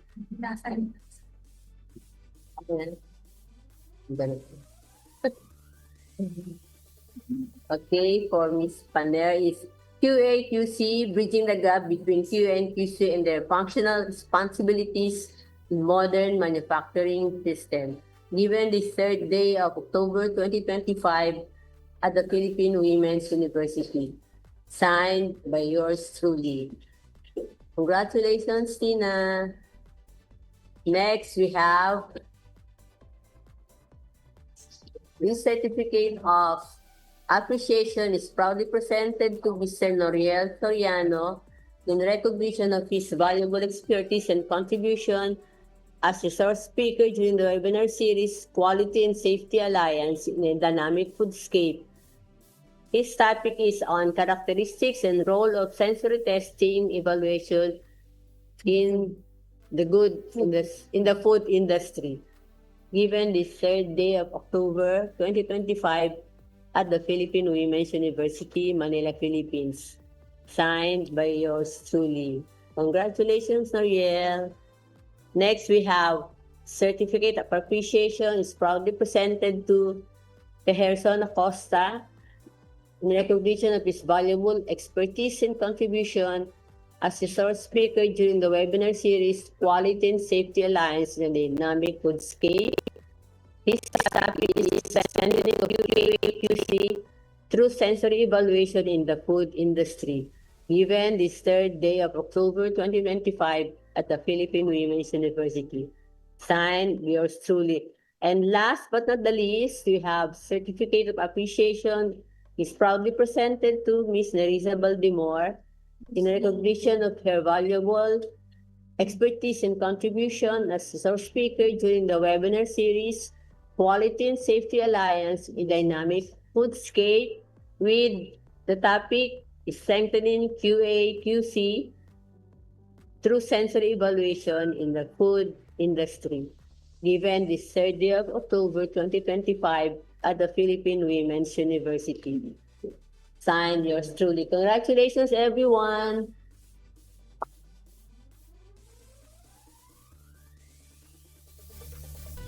Okay, so once again, thank you to all our speakers for your valuable insights. So your contributions have truly enriched this event, and we are so grateful for your time and knowledge. So let's give them all another big round of a virtual applause.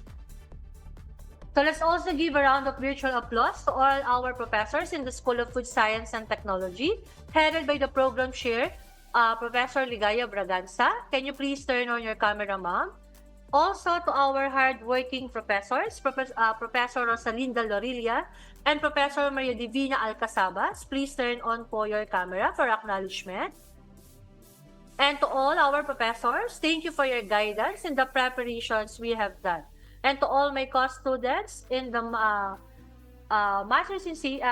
Masters of Food Safety Management and Masters of Food Science, kudos to all of us. So thank you po and congratulations again to every one of us.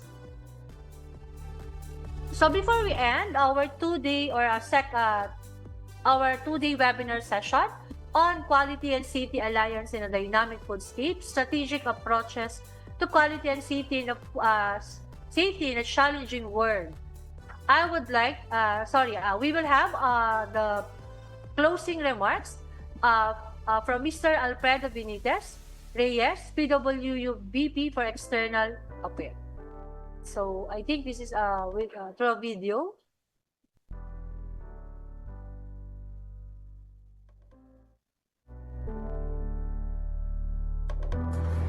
As we draw to a close, on behalf of the PWU Community, Board of Trustees, and the School of Food Science and Technology, I would like to express our gratitude to all the speakers, panelists, and participants for your time, insights, and interaction.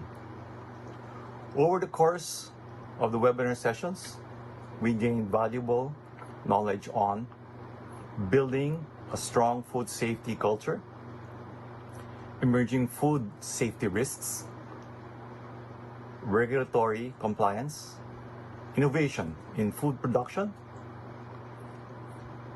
labeling, and much more. These insights are crucial in strengthening our food systems for resilience, sustainability, and consumer trust. What is our call to action? 1, let us carry today's learnings into our own roles, whether as educators, students, entrepreneurs, or professionals. 2, let us continue to promote a culture of food safety, scientific and numbers-based thinking, and ethical responsibility. Through initiatives like this, PWU reaffirms its mission to lead through education, public service, and real-world impact. We appreciate the contributions of our partner institutions, industry professionals, and government agencies. Also, a very special thanks to our organizing team led by Dr. Braganza, Dr. Bandal, and other faculty members of the department. The moderators, the technical support behind the scenes. A lot of hard work went into producing this event, but the results are worth it. We are proud to be a part of the ongoing dialogue on food safety and quality in the Philippines. And we hope to see you in our future events and training. Thank you and have a great day.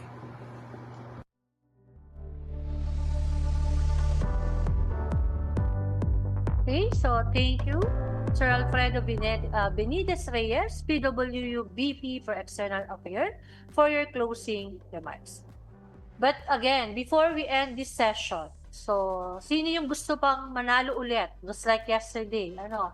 So sino ulit gustong manalo ng pang-load or pang-Starbucks? Pwedeng pang-Starbucks yung premyo, ano? So can I get a thumbs up reaction or you can type ako to in the chat box sa ating YouTube live. Kaya tong pang Starbucks yung pa-premyo natin, ano? So, okay, thank you for those reactions, ano? So, excited na ba kayo? Thank you for those responses. So, now it's time to test your knowledge and have some fun. We will be playing again, Kahoot game, but this time related to the webinar topics we have heard this morning. So I hope you all have your notes with you so you can win our exciting prize. So our top 3 winners will have again 200 pesos just like yesterday. So here are our game masters, Ma'am Jaya Mariel Del Valle and Sir Christian De Leon. Alright, thank you so much, Ma'am She. So allow me po to share my screen for this Kahoot game. So just give me a moment po here.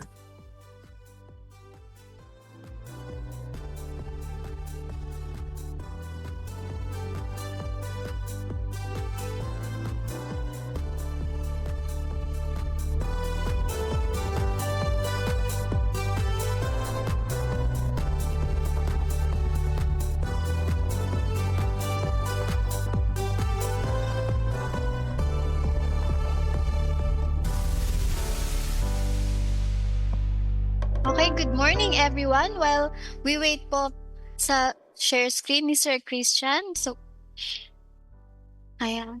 So again, good morning everyone. Before we officially close our session this morning, let's energize ourselves with something fun. So today, our Kahoot game consists of both yesterday and today's session.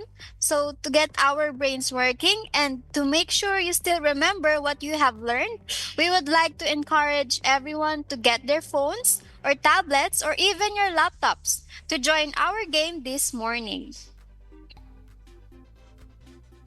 All right. So again, guys, for you to be able to join our game for today, no? So you need to basically go to the kahoot.it. So that's kahoot.it on your browser, or you can basically scan the QR code shown on the screen, or you can also enter the game pin. So we do have here the 273022 that you see on your screen. And again, guys, that please type your name and always take note on this one, guys. So please keep your name appropriate and identifiable so we could verify the appropriate winners. So all right, let's wait for a few more minutes while everyone is still joining in. So I see some familiar names popping up already. So please be reminded to use your actual name when joining our team. So this is how we will verify your identity for the prizes later on. So if you use random nicknames and you make it into the top 3, we are sorry, but we will not be able to give your prizes as we need to confirm or verify your identity. Okay, so that's correct, Ma'am Jaya, no? So again, we are encouraging everyone to please join our game this morning. So everyone is included. So may it be our participating students from different schools or universities. So may it be our MSMEs, partners from private or public sectors from different regions. So please feel free to join us with this little fun game. So by the way, our top 3 winners will each receive 200 pesos. So why not give it a try, right? So think of this as an early bonus challenge for today. So let's see how many participants we've got, Sir Christian. As I can see here, Ma'am Jaya, we do already have 60 or 61 participants in our game. All right, you may also share it with your classmates, colleagues, and friends. So it is open for everyone. So let's wait some more minutes. So I guess at exactly 11:35, Ma'am Jaya, we can start our game. Because I guess we have a 20 questions prepared for them.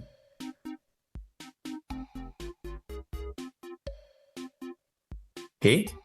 So since it's already 11:35, guys, I'll be now starting the games. All right.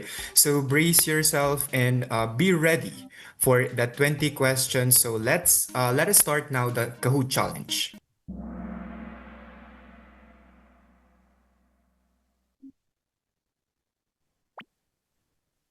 Okay. For our first question, who conducts internal audits and review of systems and process? So A, management, B, quality assurance team, C, production team, D, none of the above. So you have 7 seconds left.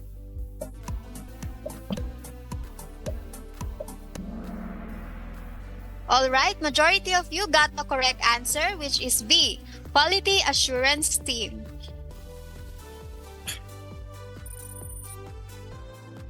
So, okay, we have Sir Sonyo Sabehon for the top 1 placer. Next question po. Why is sensory evaluation is the perfect complement for QC or QA? A. It makes QC, QA an easy job. B. It makes customers satisfied. C. It includes a human perspective. Or D. It makes the bakery products more consistent. All right, our correct answer is letter C. It includes a human perspective. So only 14 participants got the correct answer. So coming up with top 1 is Ma'am Bernadette with 1,860 points. So for other players, hurry up and catch up. We have more questions left. Next, who conducts product testing to ensure it meets product specifications? A. Production team. B. Management. C. Quality assurance team. Or D. Quality control team.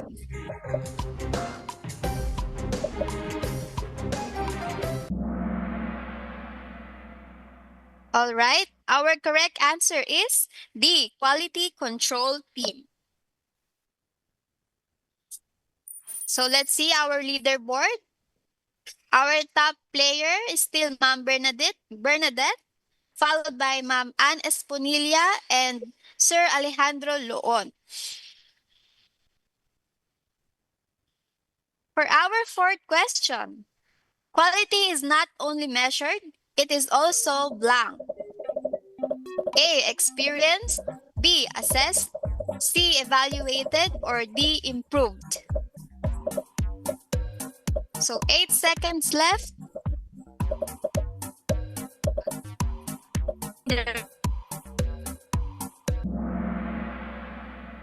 All right, our correct answer is letter A, experienced. So only 26 participants got the correct answer. So snatching the top 1 is Sir Melvin Kinnery having 3,544 points, followed by Sir Alejandro Loon having 3,219 points. So we have more questions left, so everyone can still snatch your places. Next question. QC is more product focused. Is it true or false? All right, majority of you got the correct answer. So QC is more product focused. So this is true. So let's see the leaderboard. Okay, we still have Sir Melvin Kinnery for top 1. Next. So remember, the faster you answer, the higher the points you can get. So for our 6th question, in a standard manufacturing setup, QA conducts the physicochemical analysis of in-process batches. Is the statement true or false? All right, our correct answer is false. So only 22 participants got the correct answer. Okay, snatching the top 1 is okay. So again, please be reminded po to use your actual name so you can get our prize later. For our 7th question, blank enables individuals to take appropriate responsibility for food safety-related decisions and their consequences. So A, accountability, B, awareness, C, adaptability, or D, consistency. 6 seconds left.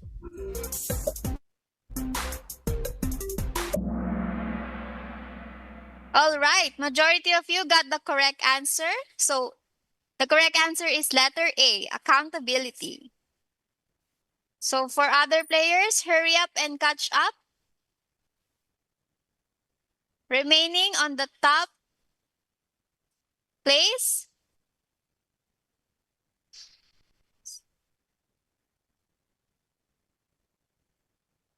Okay, nice. So Ma'am Bernadette M is back with an answer streak of 3. So you can still catch up with the top 3. Next, for the 8th question, the following are examples of positive reinforcement of building a strong food safety culture, except A. Rewards, B. Moral obligation, C. Recognition, or D. Celebrate milestone.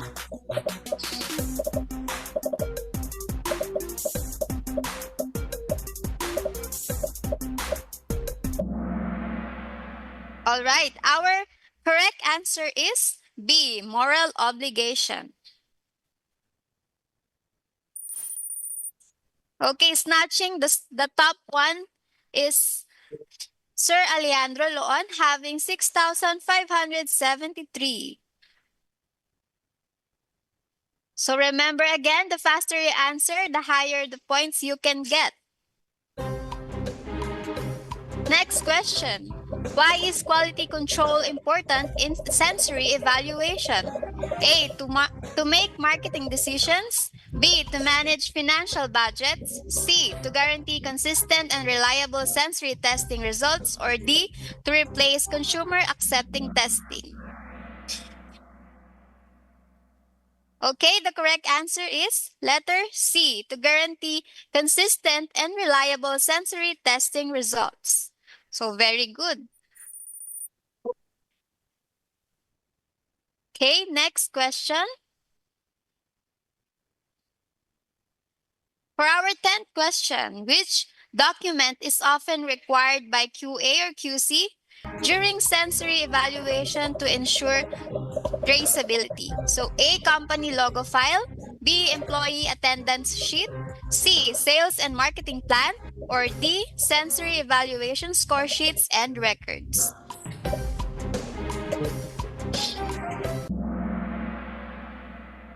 All right, majority of you again answered the correct answer, which is letter D, sensory evaluation score sheets and records. So let's see again the leaderboard. Okay, our top players are still the same. So Sir Matt Nofuente is back with an answer streak of 3. So everyone can still hurry up and catch up to snatch the top 3 places.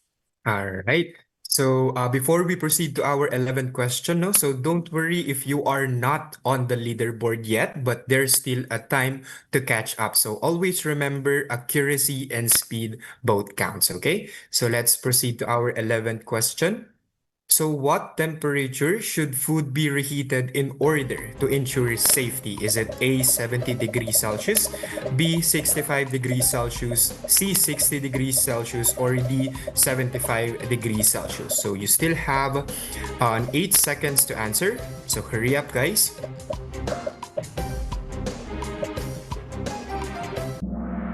Okay, so the correct answer for this question is letter D. It's 75 degrees Celsius. And as I can see here, 18 people got the correct answer, or 18 participants got the correct answer. And let's check with our leaderboard. On remaining for the top spot, we do have here, again, guys, please make sure to your name should be appropriate so that later on we can verify if for the prices we can give it to the rightful owner. Okay. So moving on to the next question for the question 12. So food that has been left uncovered for hours can still be considered safe if reheated properly. Is that true or false?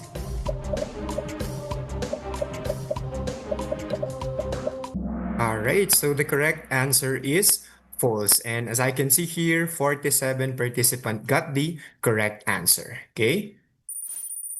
So as we can see for the leaderboard, 3 participants just hit answers trick 4. So that's great. So moving on to our next question.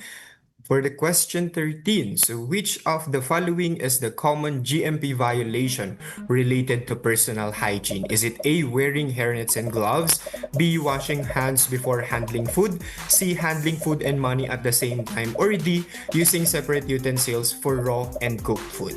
Okay.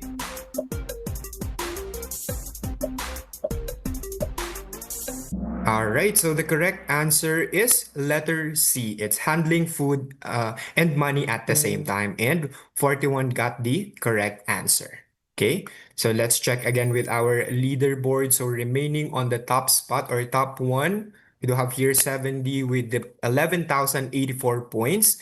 And as I can see here as well, 3 in a row by Ali Deo Careza P is back in the game. Okay, so moving on to our next question for 14. Belong are the critical component of any food safety culture? Is it A, method, B, machine, C, environment, or D, people? Okay, so make sure guys to answer as fast as you can.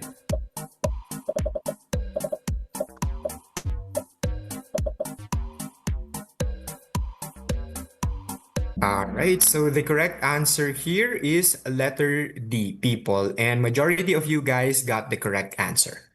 Okay, and let's check again with our leaderboard. So remaining on the top spot, we do have here 7D with an 11,969 points. And for the other players, please try to catch up.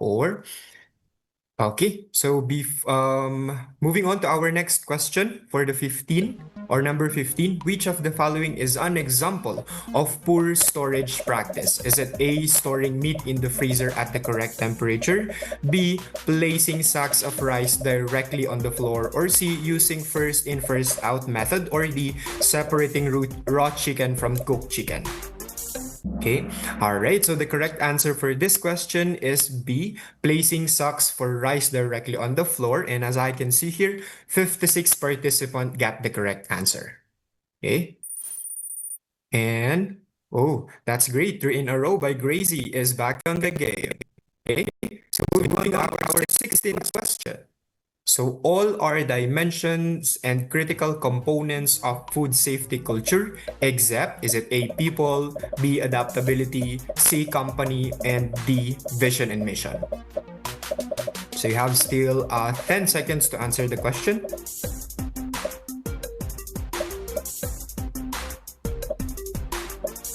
All right, so as I can see here, the correct answer is letter D, and only 18 participants got the correct answer. Okay, so let's see again our leaderboard. So remaining on our top spot, we have 7D with 12,841 points. And as I can see here, Melvin Kinnery is on the second spot with the 12,455 score, okay, or points. And very good to Wilner Butler is back on the game as well. So moving on to our 17th question. So how does climate change impact fisheries? Is it A, rising ocean temperature increases the harmful algal blooms, B, ocean warming decreases seafood safety risk, C, acidification improves shellfish growth, or D, climate change eliminates red tide outbreaks? Okay, so the correct answer here is letter A. It is the rising ocean temperature increase harmful algal blooms. So as I can see, majority of you guys got the correct answer. Okay, so let's check again with our leaderboard. So remaining on our top spot, we do have here 7D with 13,711 points. And nice for Leonard Alsola is back with an answer straight of 3. Okay. And moving on to our 18th question. So which of the following is an effect of rising carbon dioxide level on staple crops like rice and wheat? Is it A, increased protein, iron, zinc content, B, reduced protein, iron, and zinc content, or C, enhanced resistance to pests and diseases, or D, it longer storage life of grains?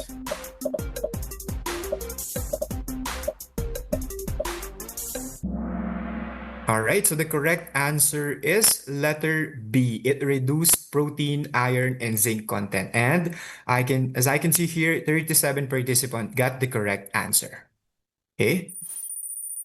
All right, so remaining on our top spot or top one, we do have again 7D with an 14,542 points. And as I can see here as well, Melvin Kennery has the highest answer streak of 11. So for the other players, please try to catch up as we move on to our 19th question. So what are the 4 stages in the resilient food system cycle? Is it A, growth, expansion, decline, renewal, B, shock, adaptation, recovery, stability, C, input, process, output, feedback, or D, climate, soil, water, harvest?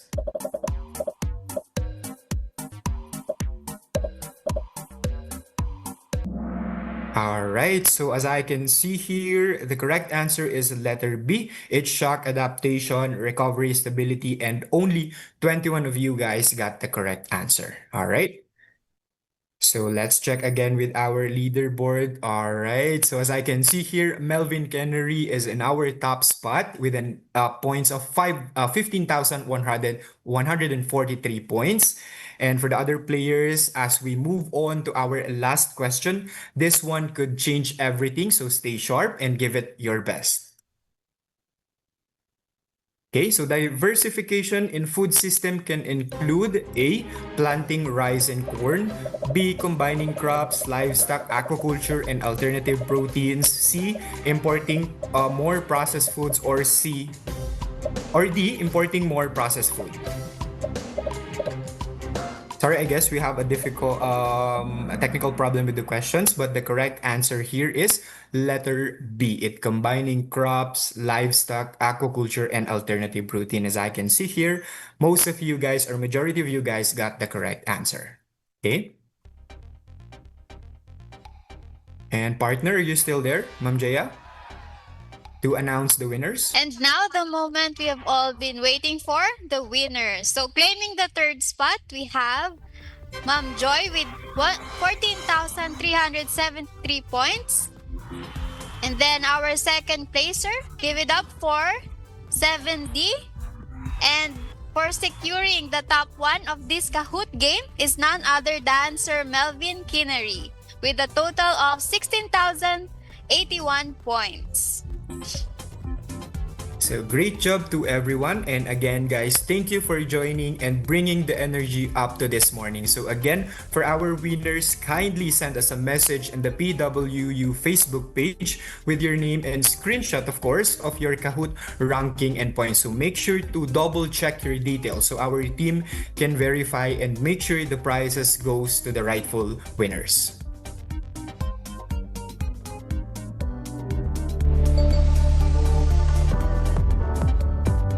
So again, congratulations again to our winners. You can also type your full name when messaging po our FB page.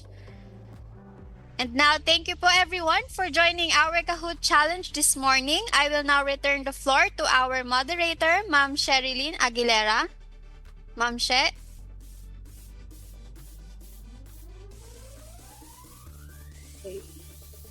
Okay, so great job everyone. Okay, so that was fun, wasn't it?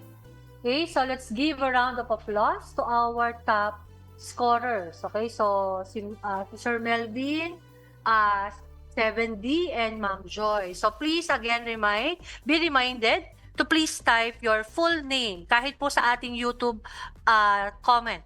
Okay, para po ma-verify namin yung inyong name and sa ating registration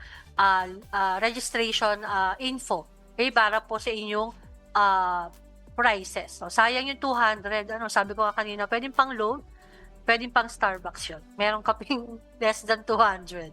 Okay, so anyway, let's give round of applause to our top scorers. So, to everyone who has joined us in this 2-day webinar, truly it's been a pleasure to have you here, and we hope you've learned something valuable that you can take with you.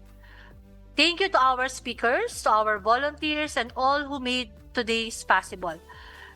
Your support is greatly appreciated. And lastly, Let us thank God for giving us guidance and provisions for this 2-day webinar.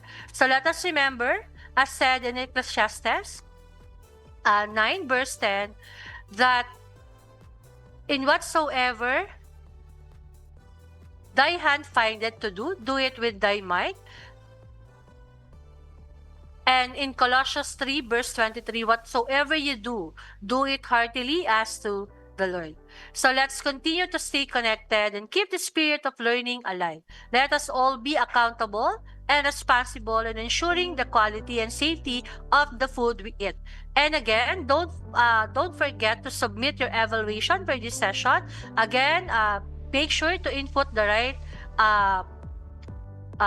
email address for you to receive your evaluation. Your certificate. And for those who did not receive their certificate yesterday, yung mga nagsagot po ng evaluation link yesterday, so your certificate will be resent through your email, manually email to you by our team. So no need to answer again the evaluation. So ipapadala na lang po namin siya ulit through the email na binigay nyo. Basta importante po, tama yung email na binigay nyo sa amin so that we can send it to the right person. So again, thank you everyone and we hope to see you at our next event. Stay safe and take care. Good morning.